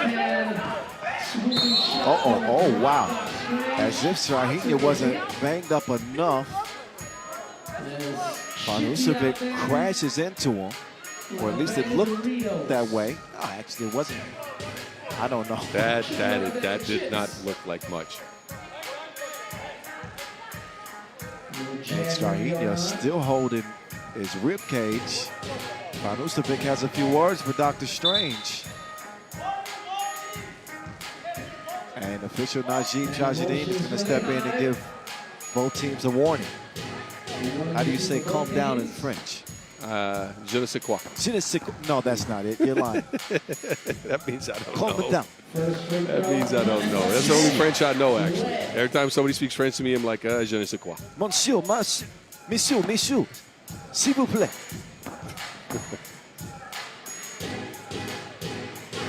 Strahinja. He'll advance Oob's lead to 5. Good seal on the inside. Forts has come back with a new headband. Bandaged head. I didn't see what happened to him. Me neither. He might have a Bohickey knot or something on his head. Now he's making a move. He's making Strange dance, and then he's going to turn it over. The Eliminator spinning into trouble as Augustinian will take it away, and Forts finishes with a lay. He's out there looking like 2018 Maxim Kovacevic in Debrecen. You're right. Tips it back out, wide open. Open look, no good. Donker. He eyes a 2-ball, and it will not find its mark. Quick whistle. 2 free throws coming up here as Oob foul again while they are in the bonus. That's something you rarely see from them, but it's a physical game. Augustine on the line with a chance to get his team within 2 points. So they'll get a breather. And we're accustomed to seeing some pretty close games between these 2 teams. I know that Oob has dominated the head-to-head, but they haven't exactly dominated those contests. And you say dominated, but against Oob, Antwerp / Riffa over the last 2 years have a 3-5 record. That's not bad. No, not the last couple of years. Compared to other teams, like I think they're one of the few teams that's gotten them a couple of times. It's the style of play, it's the pace, it's the shooting that typically comes with this Belgian team.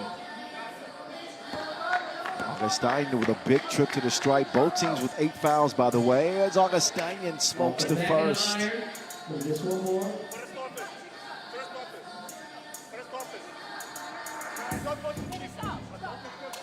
So the Antwerp name is back. Saw these players representing Riffa last year. Got up to a slow start in 2025 as the second free throw goes. Doc Strange. He had an extra gear right there. Yep. Oh, a wrap pass from a guy dressed like a mummy. Forts with the precision delivery. Forts is he an underrated passer? Yes, he is. He is an incredible passer.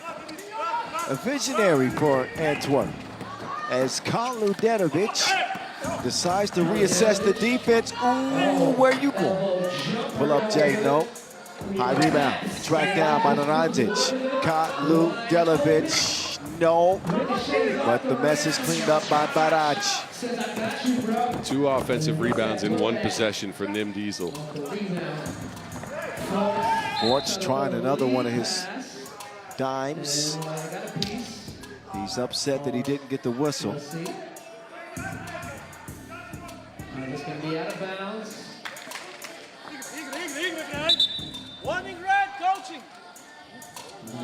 Coaching warning on red. There's a new signal for that this year. Oh yeah, the officials. This? Yes. Stojicic, pedal to the metal. Doc Strange inside, good look. And Naranjic will convert. Forts now. Oh yeah, so Forts is with him on the inside. He muscles it up over Strahinja to keep Antwerp in step. 2-possession game. The world #1. Driving strong left, crossing right, putting up a 2 late in the shot clock. And not much of a chance to hit that one with 1:50 to go. Ball back over to Antwerp. 150 remaining in the game. 15-11.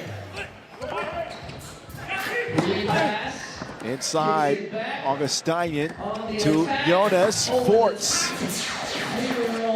12-13 and a steal, and then a foul on Baraj. So a heck of a sequence in favor of Antwerp. Augustinian getting a hand in there, getting the steal, and then picking up a bump that'll put him on the line. He just shot 2 big ones, split a pair. He's got 2 more that can pull his team within 1. Yeah, and as mentioned, this is the stage of the game where the fellas for UB are definitely tired, right? Strahinja has not been 100%. You can clearly see that in the shot creation, especially when shooting the 2-ball. He's been good getting to the rack, but they don't have a consistent two-ball scoring option. UB nearly turned it over again. But a clean trip to the stripe for Augustinian. Ooh, he gets caught reaching in the cookie jar. He says, who, me? Yes, you. Couldn't be, man, who? Yeah, his left arm. He had his right arm up, and his left arm reached down. Got a lot of the ball, but also a lot of arm. To the line, the #1 player in the world. Strahinja knocks it down. Again, coming off an MVP campaign in 2025. Second free throw. He is cool as the other side of the pillow at the line. Ball gets reversed here by Ripper. They're going to throw a oop to Dennis Dunk. Okay. Yeah. You don't see that often. No. Mishandled, so. I mean, I don't know if you want to throw that, but it was the end of the shot clock. Maybe it was the best option available. Strahinja controlling the pace. Baraj will miss it point blank range. But a gratuitous bounce for UB, and then an unfortunate turnover by Doc Strange. These might be some of the growing pains for UB this year. Strange and Kaludenovic didn't really know what to do there. Ends up a turnover. Bit of a curve. Forts, dime time. It is Augustinian who collects the loose change. 1-possession game, UB in front, 45 seconds to go. Killer, operate, using the screen, Kaludenovic, no! Forts gets a hand on it. Donker, he's got to like this matchup. He's got the speed advantage with the eliminator, but nobody sticks with him. A defensive breakdown. Now, Baraj barreled into the bucket. Kaludenovic will poke it away. 18-16 contest. UB with 23 seconds left and a timeout. Antwerp on the floor. And they're going to have to get a 2-ball up in this possession, it seems like. Again, with the clock being at 23 seconds, you might not get a second shot. With Oob's offensive rebound in the way it's been, with Baraj dominating in the paint, you need to get that 2-ball up to tie the game. Who's going to do it, though? Forts has hit one. That one was from the logo at the end of the shot clock. No one else has knocked in a 2. Forts leading the way. He and Augustinian with 5. And Baraj, the top bucket getter for the fellas in red. Oob 18, Antwerp 16. Ball to blue. They trail by 2, 3 points away from the W. Round comes Dennis the Menace. No, Forts. Body and Kaludetovic out of the way. Possession, arrow, blue. Fresh 12 to work with. Docker and company will try for another 2. With only 2 seconds separating the shot clock and the game clock. They got it in Logo Joe's hands. He will deliver it to Augustinian, but that's not the play that they wanted. Nope. They needed a 2, and instead, you know, he's unselfish to a fault. Forts has got to put that shot up. It cost Antwerp an opportunity to potentially tie that game. It ends up an Oob win, 18-17, and a head-scratching decision for Antwerp there. Oob will get the win. I think at that point, even Kasper Augustinian has to realize what the score is, what the time on the clock is, and he has to try to get outside of that 2-point arc. You'd rather shoot the 2 than get a layup and lose, right? At this point, why not try it? Thinking there, Oob get a win. They look like they got some rust to shake off, though. Yeah, that's without a doubt. An injured Doc Strange and a new ad in Kaludetovic. Oob managed to win anyway. Here's the highlights to prove it. 4 games down. We will keep to the schedule after a brief entertainment break. We'll see Liman and Raudondvaris Hoptrans. Our second look at Liman after opening the day with a victory. So stick around. We're just a couple of moments away from the action continuing here in Utsunomiya.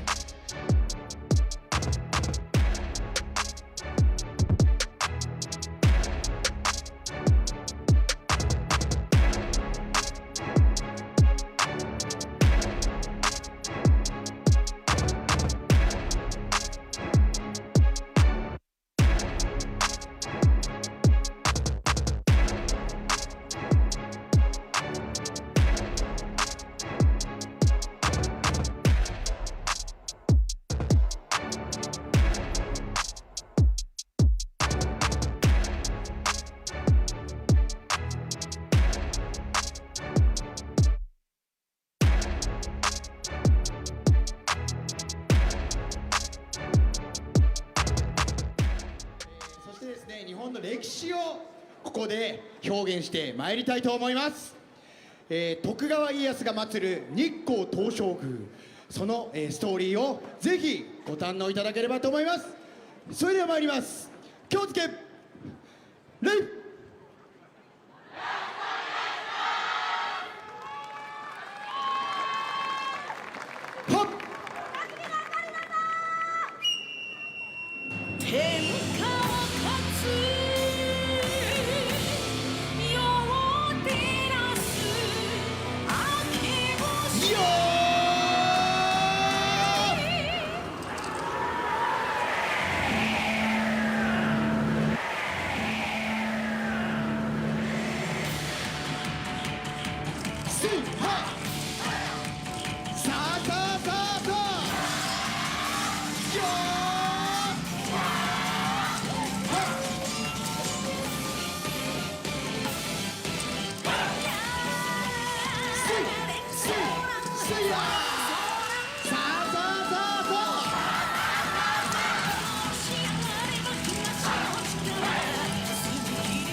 民を愛した英雄家康ここに眠る燃ゆる命も散りゆく定め死の瞳の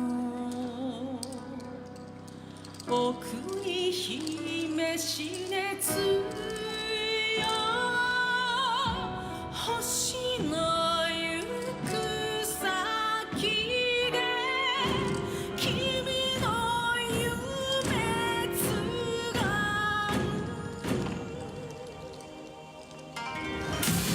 民衆の遺言を胸に民衆は再び歩き出す。北斗七星が示す栃木の日光絢爛な東照宮をその魂に捧げる。さあ皆さん私の後にコール&レスポンス叫べと言ったら日光お願いします。叫べ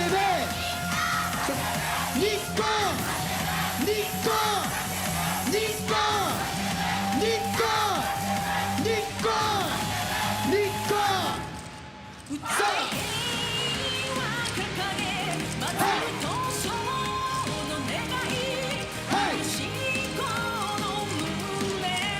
いやーは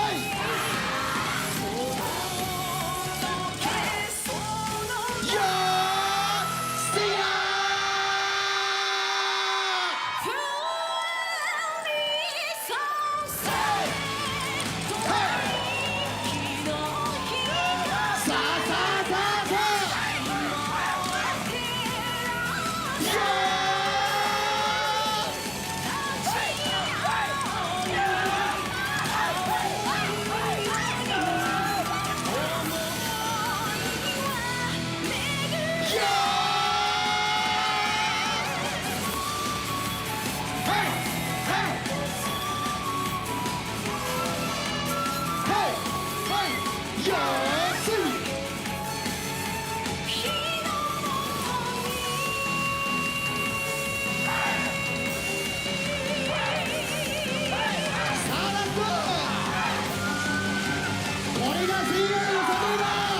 せや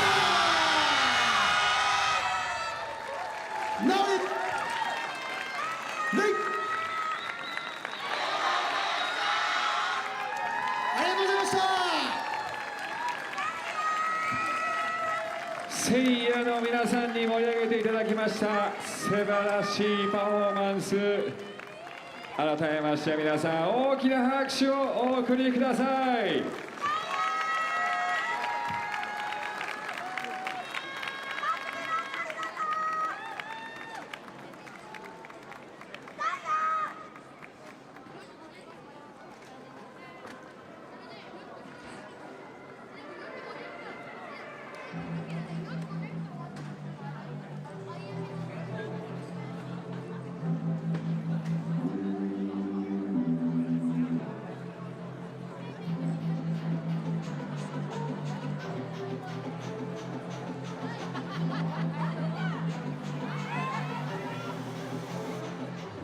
モニターに皆さんのお写真展開中でございます。頑張れというメッセージありがとうございます。放送席にもナイス最高いいですね。グッスマイ And we're back. Second look at Team Liman in Pool D, and our first look at the Lithuanians for Raudondvaris Hoptrans Liman, who won pretty dominantly, I might say, over Taipei WanBao earlier, 22-15 victory. Dominant performance inside the paint. WT Utsunomiya in his debut in the blue for Liman with 8 points, 4 or 5 inside the arc. And we'll get you reintroduced to the guys. Don't let me stop you. Oh, okay, sorry. Look, this Liman squad, we know what they're about. Grit and grind in 3x3. They want to play physical with you, and they just did just that. They forced Taipei WanBao to 11 fouls and one down the stretch going away. Mainly because, again, WT Utsunomiya with a brilliant debut with 8 points. There he is. And here we are. Utsunomiya out to the pitch first. All muscle. He might be wider than he's tall. Well, they left this jersey in the dryer a little bit too long. That's why I think that might be it. You're right. That might be it. It's not the muscles on his muscles. It's the fact that they washed his jersey too hot. All right. Anyway, the Manimals out there with the DRE. And, of course, Dragon Ball Z Outlast. And I got to say, Kyle, this team looked pretty good in their opener game. Well, a certain somebody on the podcast might have mentioned them as a sleeping giant. Yeah, I don't know who might have done that, but yeah, I'm not surprised to see them start off the way they did. I'm more curious about this Raudondvaris team. Yes. I don't know. I don't know, but I do know that their new ad, Grantas, let me see if I can pronounce this right, Vasiliauskas. Oh, that was easy. Oh, there you go. He's a multi-medal winner on the Youth Lithuanian National 5-on-5 team. Had a 2-year stint in the EuroLeague with Zagros Kaunas. And we're going to see his 3x3 World Tour debut now with the nice teal jerseys from Raudondvaris Hoptrans. Flight mode's back. Good to see Modestas Kumpis back on the floor. Evo Knievel bringing his stunts with Paulius Belavicius. No Lithuanian, so no Aurelius Pukelis, who is usually the center point, the power that drives this Raudondvaris team. So that'll be interesting to see, and no Ujupis this year.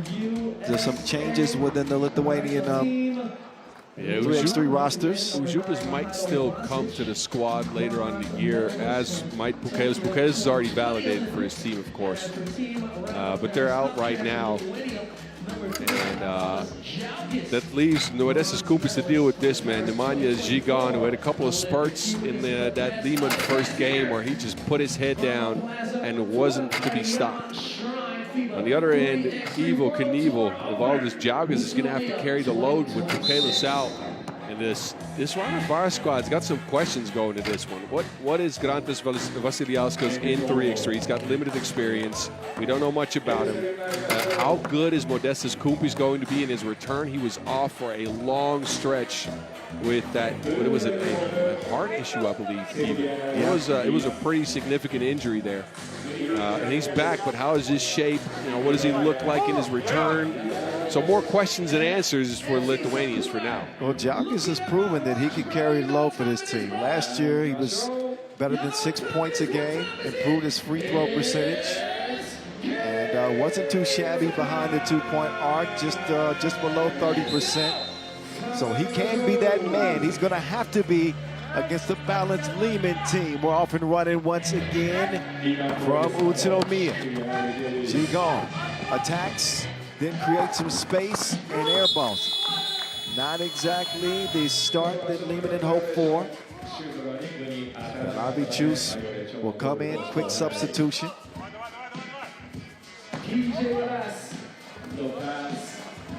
Jalkis gets the possession going. Flight mode. Left alone, they're going to dare him to shoot. He's got to knock him down. He does it on his first attempt.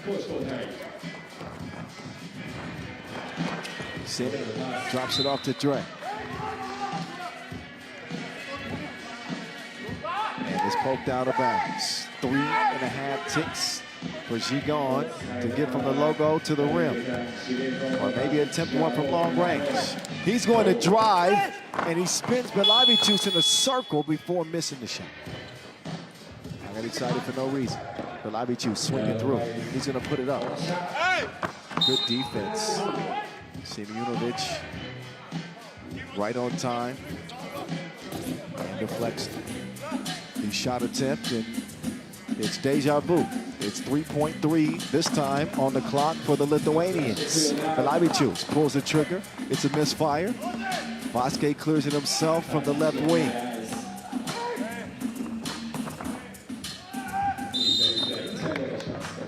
Simunovic is, he's a problem on the inside. Yes. And again, with Liman, they are so sharp. at attacking specific players. So with him, he's probably going to target Bjelavicius and maybe even Vasiliauskas. How many times have we seen Liman run that action with Vasquez? And apparently Raudondvaris has seen it enough too to know exactly where we're going with the ball. Yep.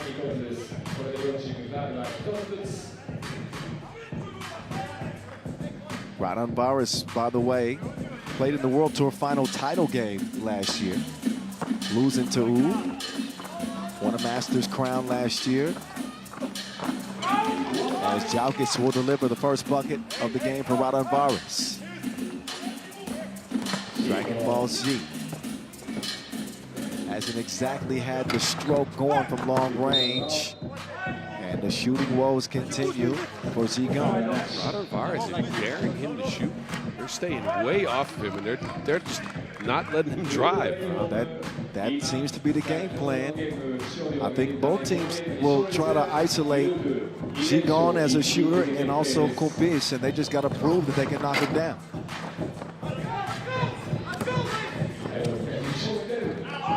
Tough turnaround attempt, getting physical underneath with the Manimal and Vasiliauskas.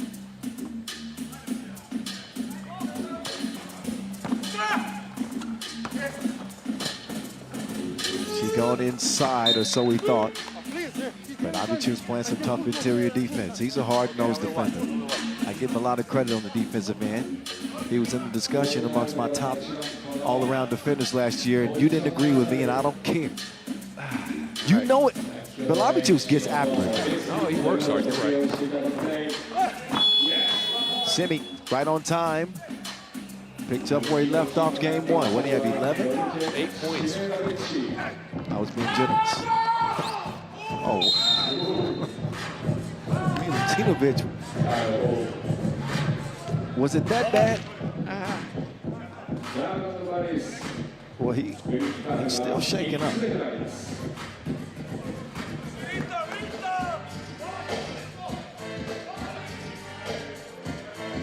You can always tell if they go right back to the discussion, the players that is. If they get up, they shake it off, and then they discuss with the refs. It might not have been that much going on. That was very theatrical. She gone. This is the layup badly. Jalkis wasting no time, and he also puts up a wild shot. We knew this was going to be a physical matchup, as both teams like to just grind you down, wear on you with their size, their strength. So this, we might see like a 7-7 game when it all comes down to it.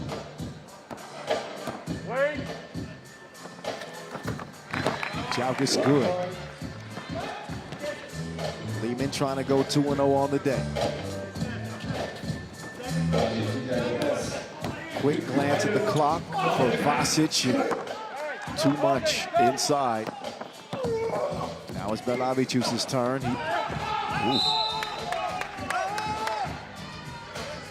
He's claiming it was kicked.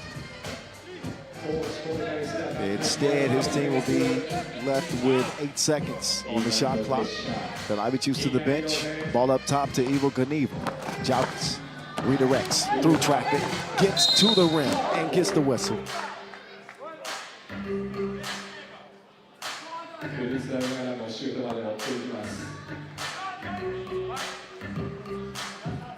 Jalkis nonstop, one of the better players in the league, and not only getting to the rim, but finishing at the rim. Yeah, once he puts his shoulder on you or gets that spin move off, it's so tough because he can score from inside the paint with either hand. Like you said earlier, a bigger responsibility, burden of responsibility without Pukelis. Jalkis, 2 ball. Not that time. 3-3 as we head into our first media timeout. And you can clearly see it out on Raudondvaris is struggling with rhythm right now. Vasiliauskas is doing his best to get into the screening in the handoff game, but the ball stops with him a bunch. They're a little bit out of rhythm. They don't have that target in the paint to go to because he kind of clogs the paint, and Jalkis doesn't have a spot to go to in the court. This is all due to the new chemistry and the inexperience for Vasiliauskas, of course, and then they also have to fit in Kumpis. Yeah. So we'll see. It's still TBD whether this works or not. Defensively, they're holding up, though. 11 events on the year for Raudondvaris last year. They won it all in Chengdu, made it to the final in Shenzhen. So they come in with a resume that stands among the best in the league. Oh, Jalgis bringing the power inside.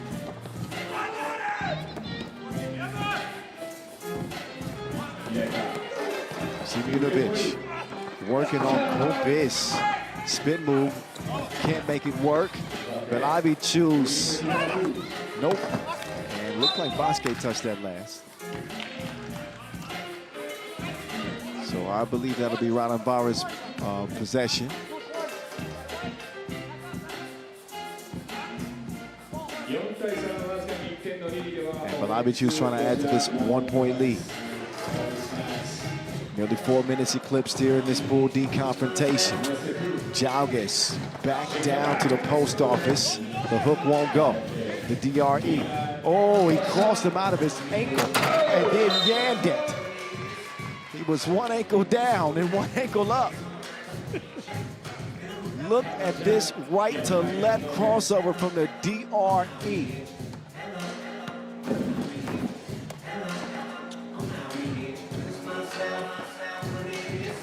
Balabic moving right.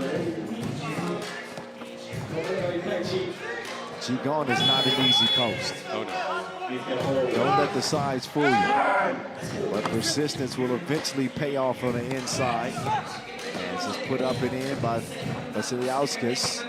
Vasquez right back at him. 5-5. 5.5 to play. Milutinovic sent flying.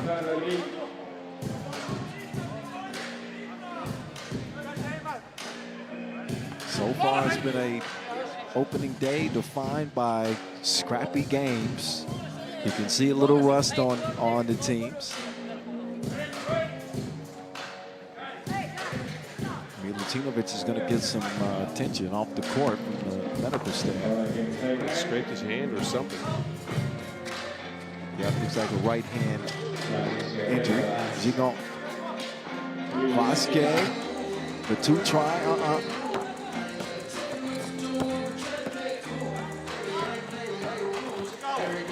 Jalgis drops the shoulder. I think I mentioned he's a pretty dang good finisher through contact. Simi Junovic missed it right into Jalgis' hands. Oh, Vasiliauskas, he will draw the foul that time in the process of the shot. Well, he's learning about 3x3 very fast here, Vasiliauskas is. Oh, yeah. He's played against one of the most physical teams in the entire competition, and they're letting him feel it. That was a hard foul, and I bet you that was slightly intentional. And look, he's got a big frame. He looks like a strong dude. He's gonna need every bit of it. In a game like this, he knocks down the free throw. It's a 7-5 Raudondvaris lead over Liman. Dre, 2-ball. Lands in Balabic's hands.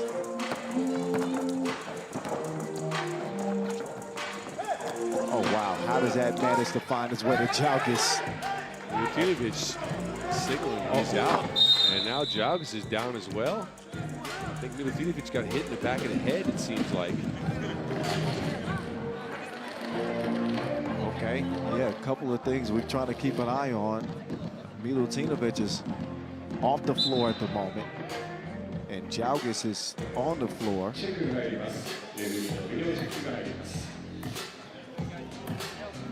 As yeah, took a shot in the area that no man enjoys. That'll keep you down for a moment. Yes. Gonna walk that off.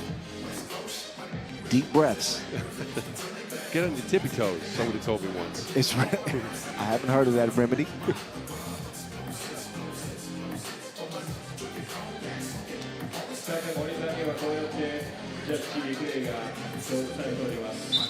Looks like Milutinovic is, well, not looks like, he is back on the bench.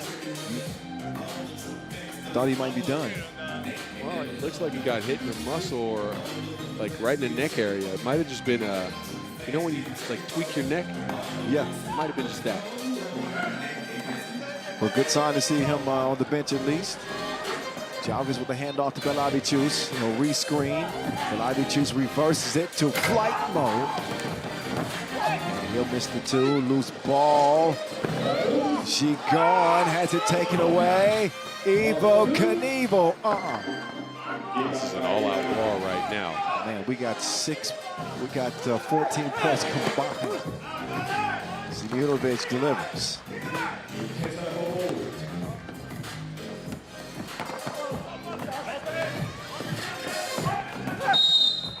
Jalvis running into Simunovic.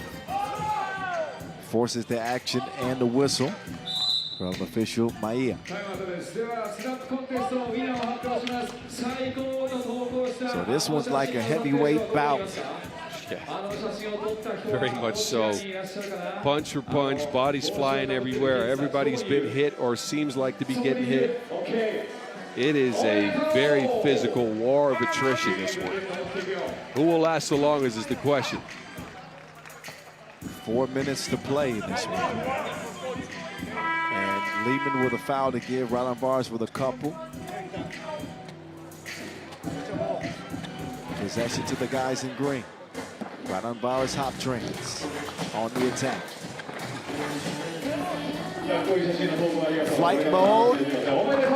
Takes flight through the contact. He scores over Gigon. And Simunovic. There's no frills to his game. No. But he just continues to punish him on the inside. Milutinovic is back in the game. And unable to hold off Jalvis.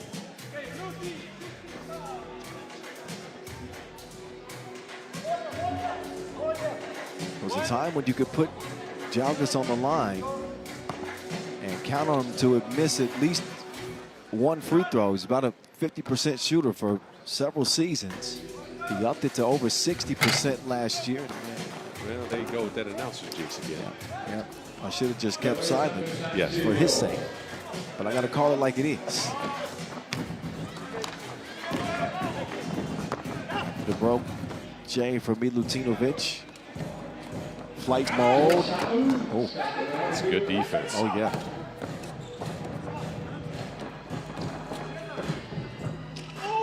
Basket setting up Gigon. Athlete versus athlete. Gigon. How? Crazy makeover flight mode. Belavicius taking the long route. Receives a screen. And can't stroke the two-piece. 9-9. Even Steven with 2:43 to play. Gigon to the DRE.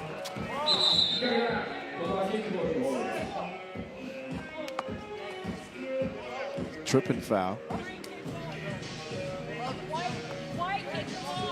Actually, kickball. Kickball, so I think possession will be Raudondvaris. And timeout, Raudondvaris.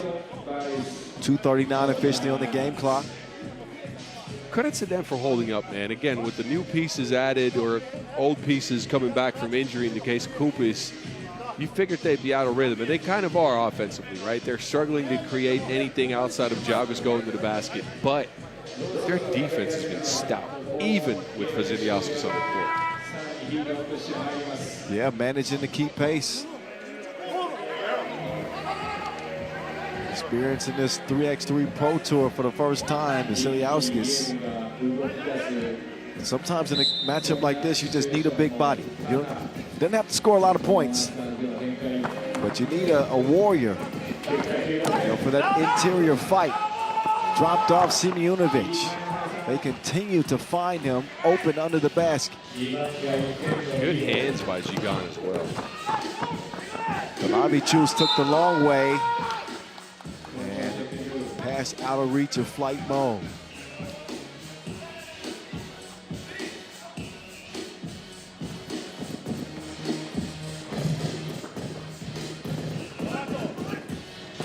Oh, Shi gone with the step back.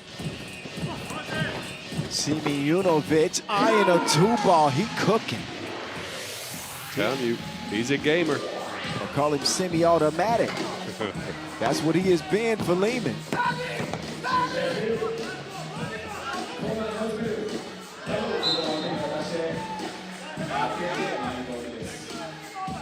Liman 11, Raudondvaris 9. Most of the damage done by semi-automatic.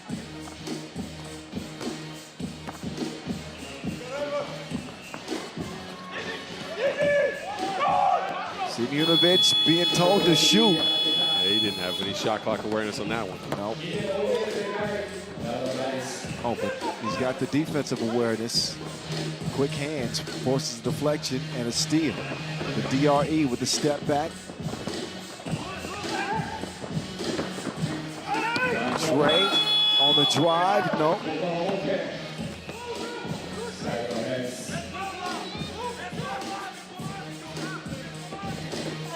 You can tell the fatigue is factoring in here now for Raudondvaris. It's the fatigue and Jalgas being on the bench. Think about it. They got 9 points. Jalgas got 6 out of 9. Who else is going to create a shot at this point?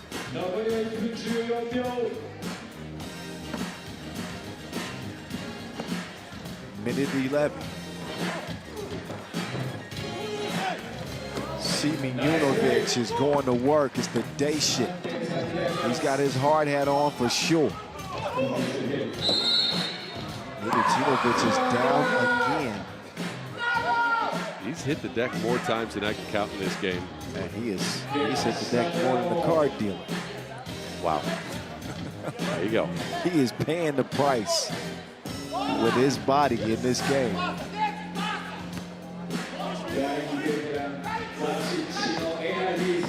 a 3-point game. Not out of reach with a minute to go. She gone trying to body up Belavichus. Not happening. Jalgas can't drain it. Belavichus will hustle it down. Another opportunity here for Raudondvaris. Hoptrans, Evel Knievel, and Dragon Ball G. Oh, look at the hands. He just pulled the chair on Jalgas and got a hand in there. What a play from Nemanja Gigon. The DRE Hall from DEEP.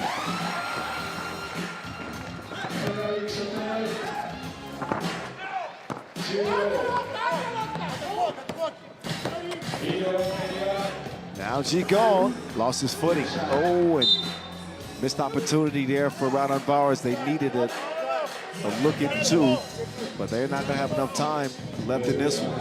Even they're going to go 2-0. 6.3 seconds left and ball up top to blue.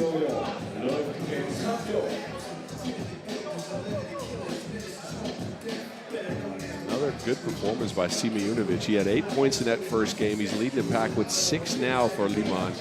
And again, it's the seals, it's the 2-ball. He's shown a little bit of everything, but what he's mainly shown me is that if they need him to, he could carry the load for them. He could be their leading scorer in spurts based out of actions that other guys provide for him, though. But still, that's good for Liman to have. I've been impressed with his engine. He hasn't looked fatigued at all. No, you're right. You're not going to outmuscle the man.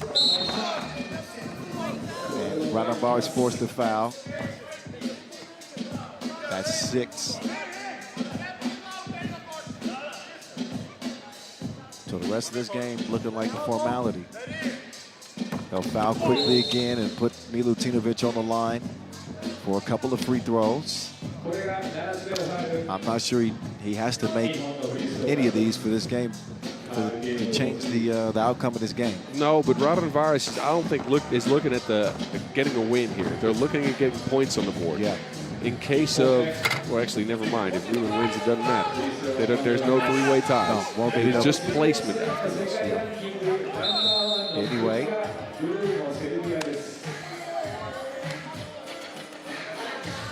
So Liman apparently not happy enough with the win. They get hit with a technical foul. 何か言ったようです。テクニカルファウル。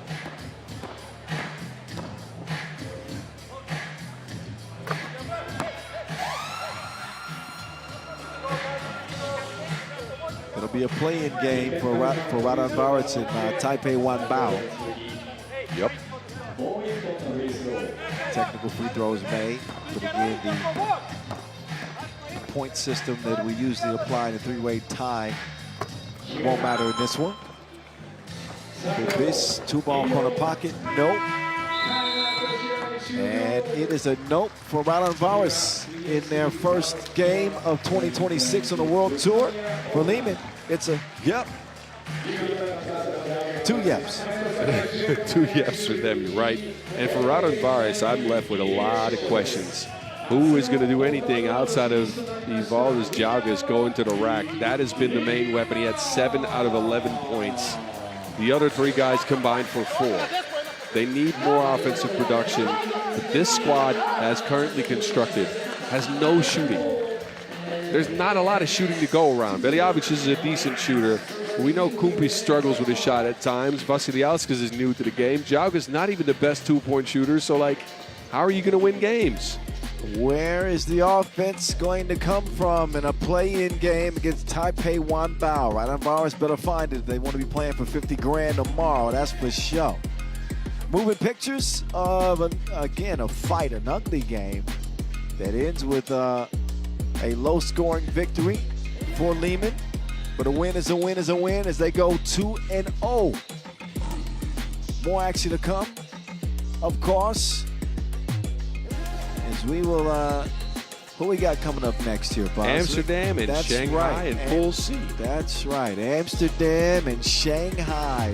Pool C, 3x3 hoops from Utsunomiya. Moments away.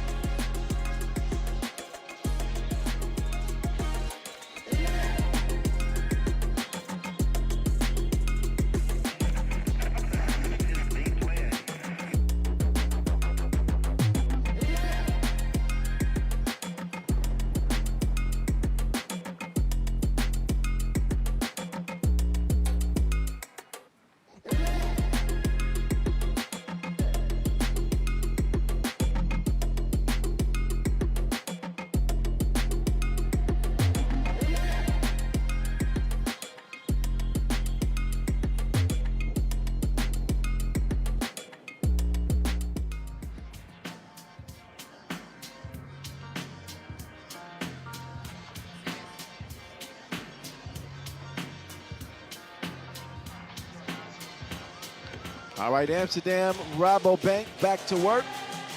Lace him up against Shanghai.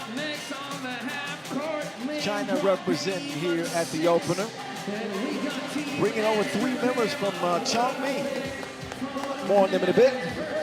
But for Amsterdam, they cruised to a win. Although early it didn't look like they were going to cruise to a win, but ended the game over Utsunomiya on a big run, 12-1.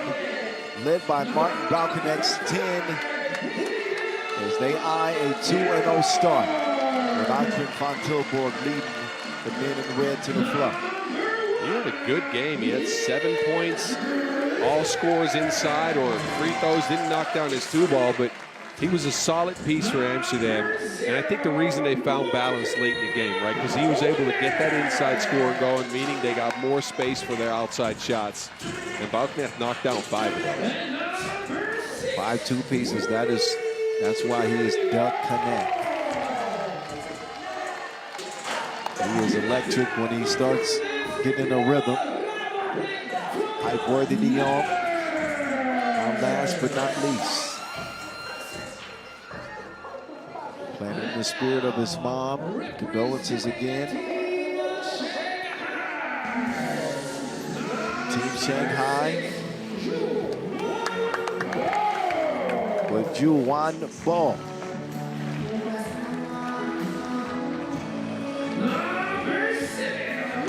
Joined by Xingrui Wu, a member of Chongming last year. Along with the next two that you're going to see, a new look Batman. Beard Man. Carlos Beard Man is what he's turned into now. The Olympic champion and future Hall of Famer in blue wearing 2. And Bully Ball, Cam, Bam Bam, Forte.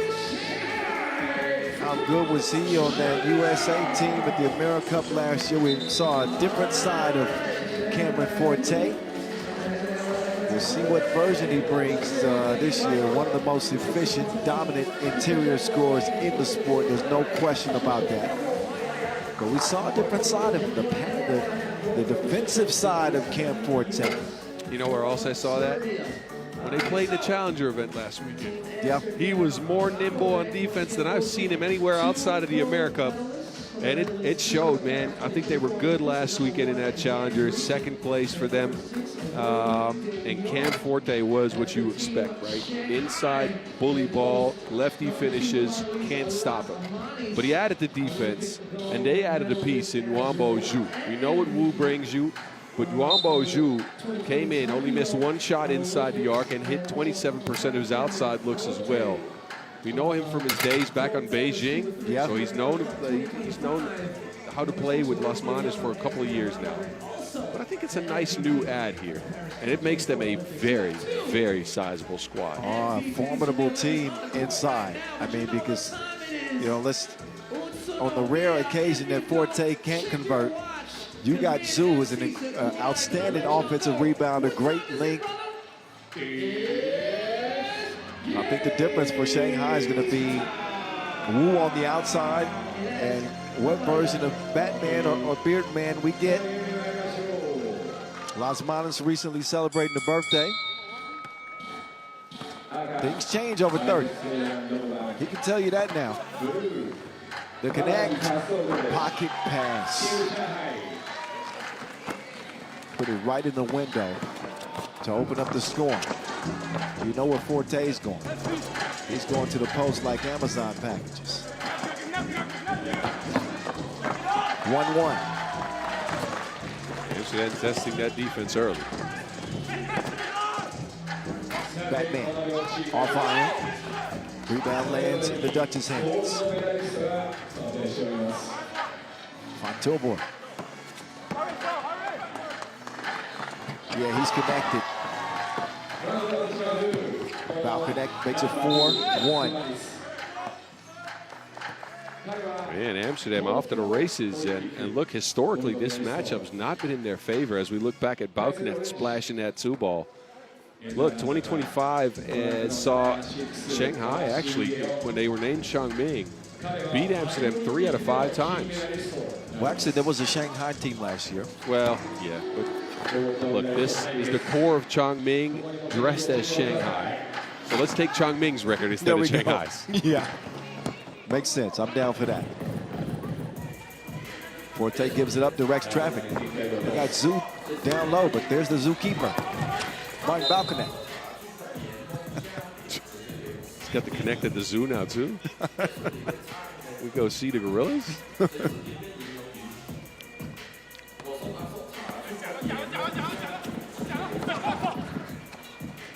Oh, Balconet. That's a no look worth seeing again. Fear the mullet.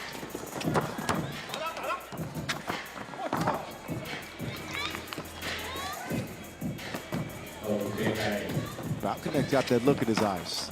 I'm just saying. We dropped 10 in the first game, and right. He looks more focused now. Height wasting no time. Got to the rim. Left it short. Quick hands. Poked it away from Forte, who will corral it eventually. Zhu for 2. Oh, who knew? Telling you, man, this guy is improved shooting. 27% on 2s in last week's event. Oh, Worthy. Stop playing. He was just playing with Forte and then gonna laugh at the man. They both laughed. Oh, that made it worse. Look at this. It's a play date. They were laughing while the action was happening, and then the shot went down, and they both grinned. Las Manas using the screen. 15-footer. Money.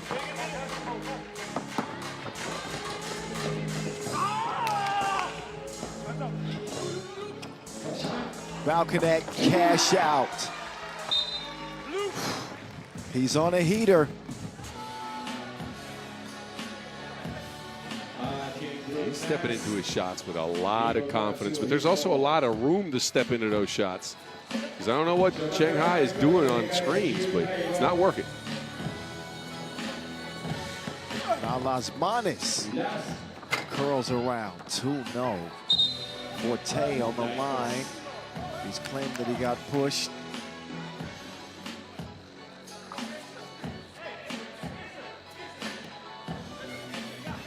Ball to red anyway. Height. 2 league MVPs with the rock now. Or up top now. It's Worthy with the rock.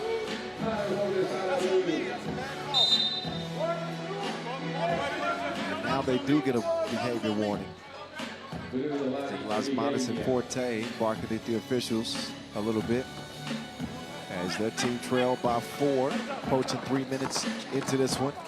Height trying to sneak a pass in, and it went off the kneecaps of Forte.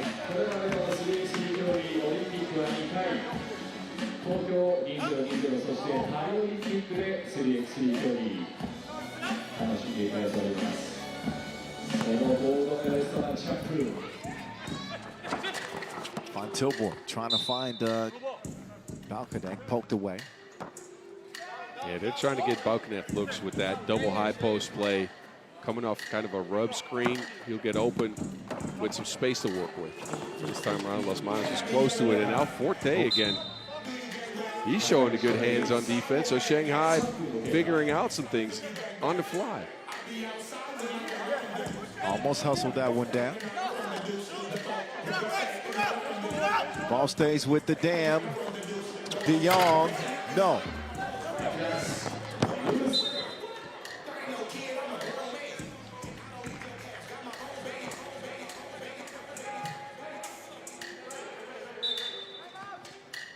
TV timeout now. With a 9-5 score, Amsterdam Rabobank in front. And it's been the Martin Balconet show. He's got 4 points. He's got a couple of dime pieces as well. He's getting his teammates involved. Worthy's waking up. He had 2 points in their first game. Bunch of rebounds for him in that game, but now he's already got 3. It's 1 of 2 connections for the connect from deep.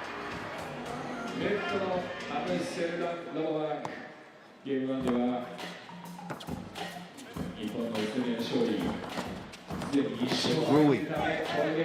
Oh, right into the chin strap of Balconet. I like Wu's game. Me too. Meantime, Worthy with the slick move. Dreesen. Ooh.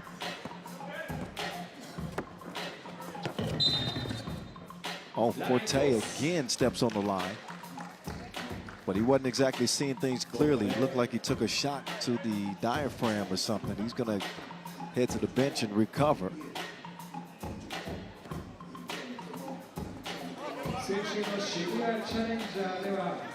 Here comes Balconet, sets his sights off iron that time, but he continues to cook. Forte begging his squad to rebound. Right now they need a score, and it is Zhu who delivers. Worthy with Wu defending. Worthy spun on him like a spiral and will finish.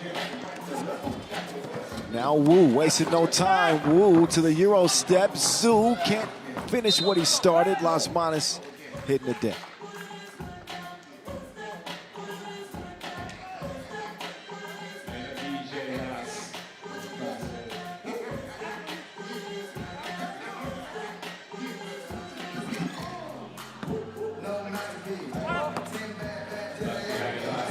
Crafty pass to set up AVT.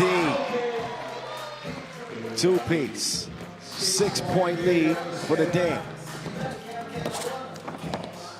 Back down to the post office for Forte. I was going to say, when are they going to get Forte involved? That's his 3rd point of the game. But it took a long time for them to get into position. Well, you can't bring a knife to a gunfight. I don't care how big the knife is. Right? You got Balconet shooting and Forte. Oh, offensive foul. You ain't gonna stop Forte, but he's the equivalent of a knife in a gunfight with Balconnect shooting. How you he's can't done. fight twos with ones is what you're saying. Yeah. I get it. But still, you want to get him at least consistently going inside because that forces teams to at least think about their defensive approach differently, right? Maybe you double him, maybe you do something else, and you free up the shooters. We have not seen that consistently yet.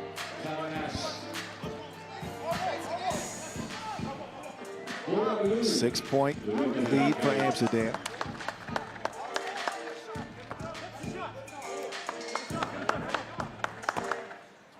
Midway point.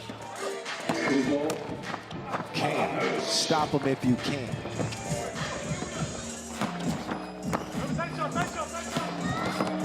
Balconnect with some wizardry, setting up Von Tilborg. That was better than getting a hall pass.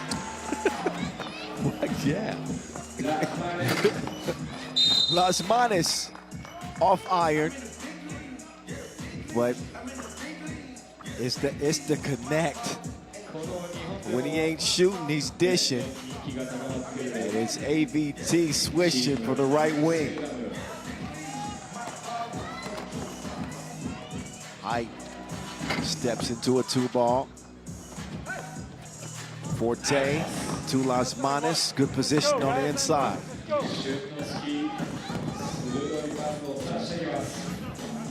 16-10. Worthy cross. Spin move. Lost.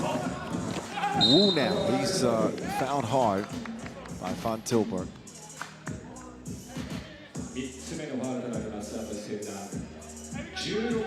DJ Lass on your screens. The magical hands of that man has provided the soundtrack to many masters. Yeah. Ooh, Forte going to the spin move, denied by Dreesen. And now Wu with a hard foul on Worthy. Not a bad foul on Wu per se, but Amsterdam as a unit are now committing to stopping Forte. And this is what I mean, right? They go in there, Dreesen gets the block, then Worthy gets a strip. And they try to get the ball away from him with 2, maybe 3 guys at a time. Balconnect with a narrow miss. Runner off one leg. He's taking shots like that, you know he's feeling himself.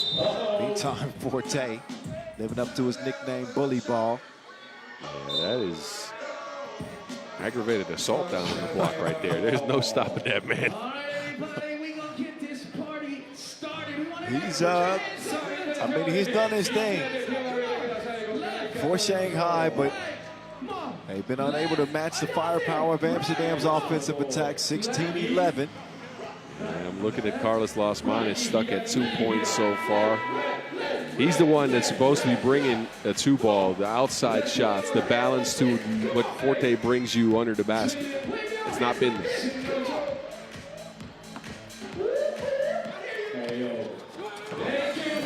Worthy twitching, glitching his way into traffic. Delivered precisely on time by Balconnect.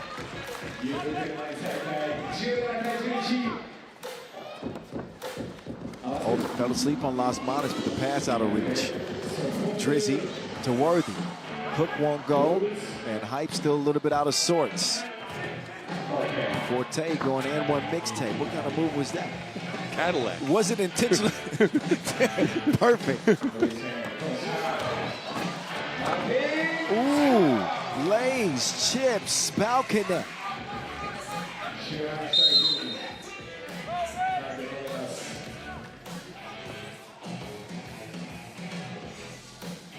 So a little bit of a jelly for Balconnect and an 18-12 lead for Amsterdam.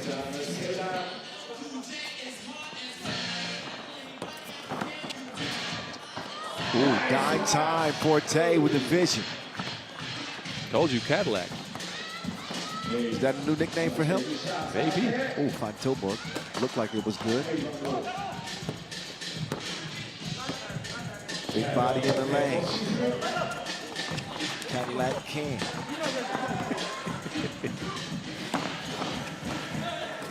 They'll connect.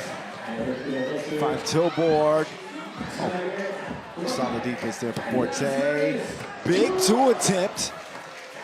that'll get Shanghai within 3. 2.5 to play in this one. Forte playing the passing lane. Couldn't get there. It looks like Amsterdam took their foot off the gas a little bit here. And they get hit with this 2-ball from Las Manas, and that is exactly what Shanghai needed.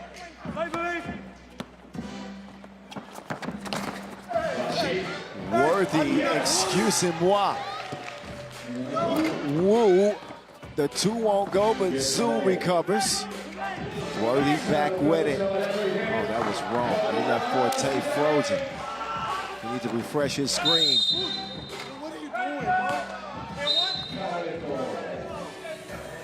Foul red, and a behavior warning to follow. And the tensions are flaring. Worthy's upset with something. He felt like he should have gotten a foul call there. And he complains loudly.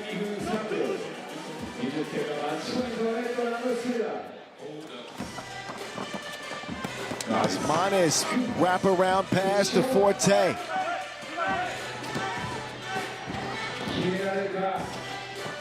But all Amsterdam need is 1. It is Balkanek. He is the one like Neo. He's in his own world now. You say he's plugged into the Matrix? The Connect is plugged into the Matrix. Without a doubt. What does he end up with this time? 7. He wraps up with 17 on a day. Marty B. And Amsterdam 2-0. And Worthy woke up in that one too with 7. Van Tilburg chipped it in 6. Yeah, Van Tilburg's had a good day as well, bringing his total to 13 points. And Shanghai again left wondering because they woke up late a little bit. They got a 2-ball finally from Las Manas, but outside of that, not much to support Forte in his inside quest to vengeance. Quest of vengeance. Well, we knew Forte was gonna do what he does. Yeah, you're right. He's gonna get buckets,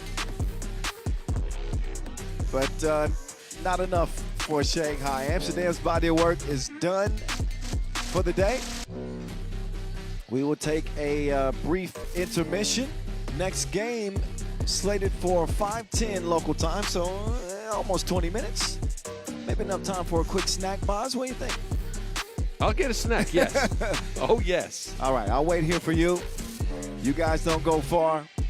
We'll get into the second half of the schedule when we return to Utsunomiya. This is the World Tour Opener 2026.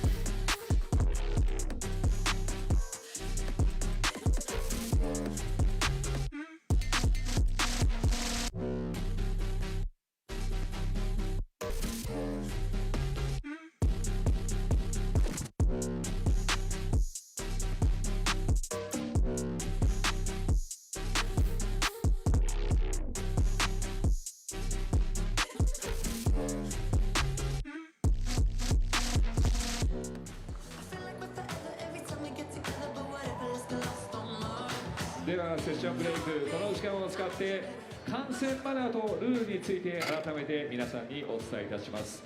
すべての皆様に安心して快適に楽しんでいただくために観戦時のマナーやルールについてご協力をお願いいたします。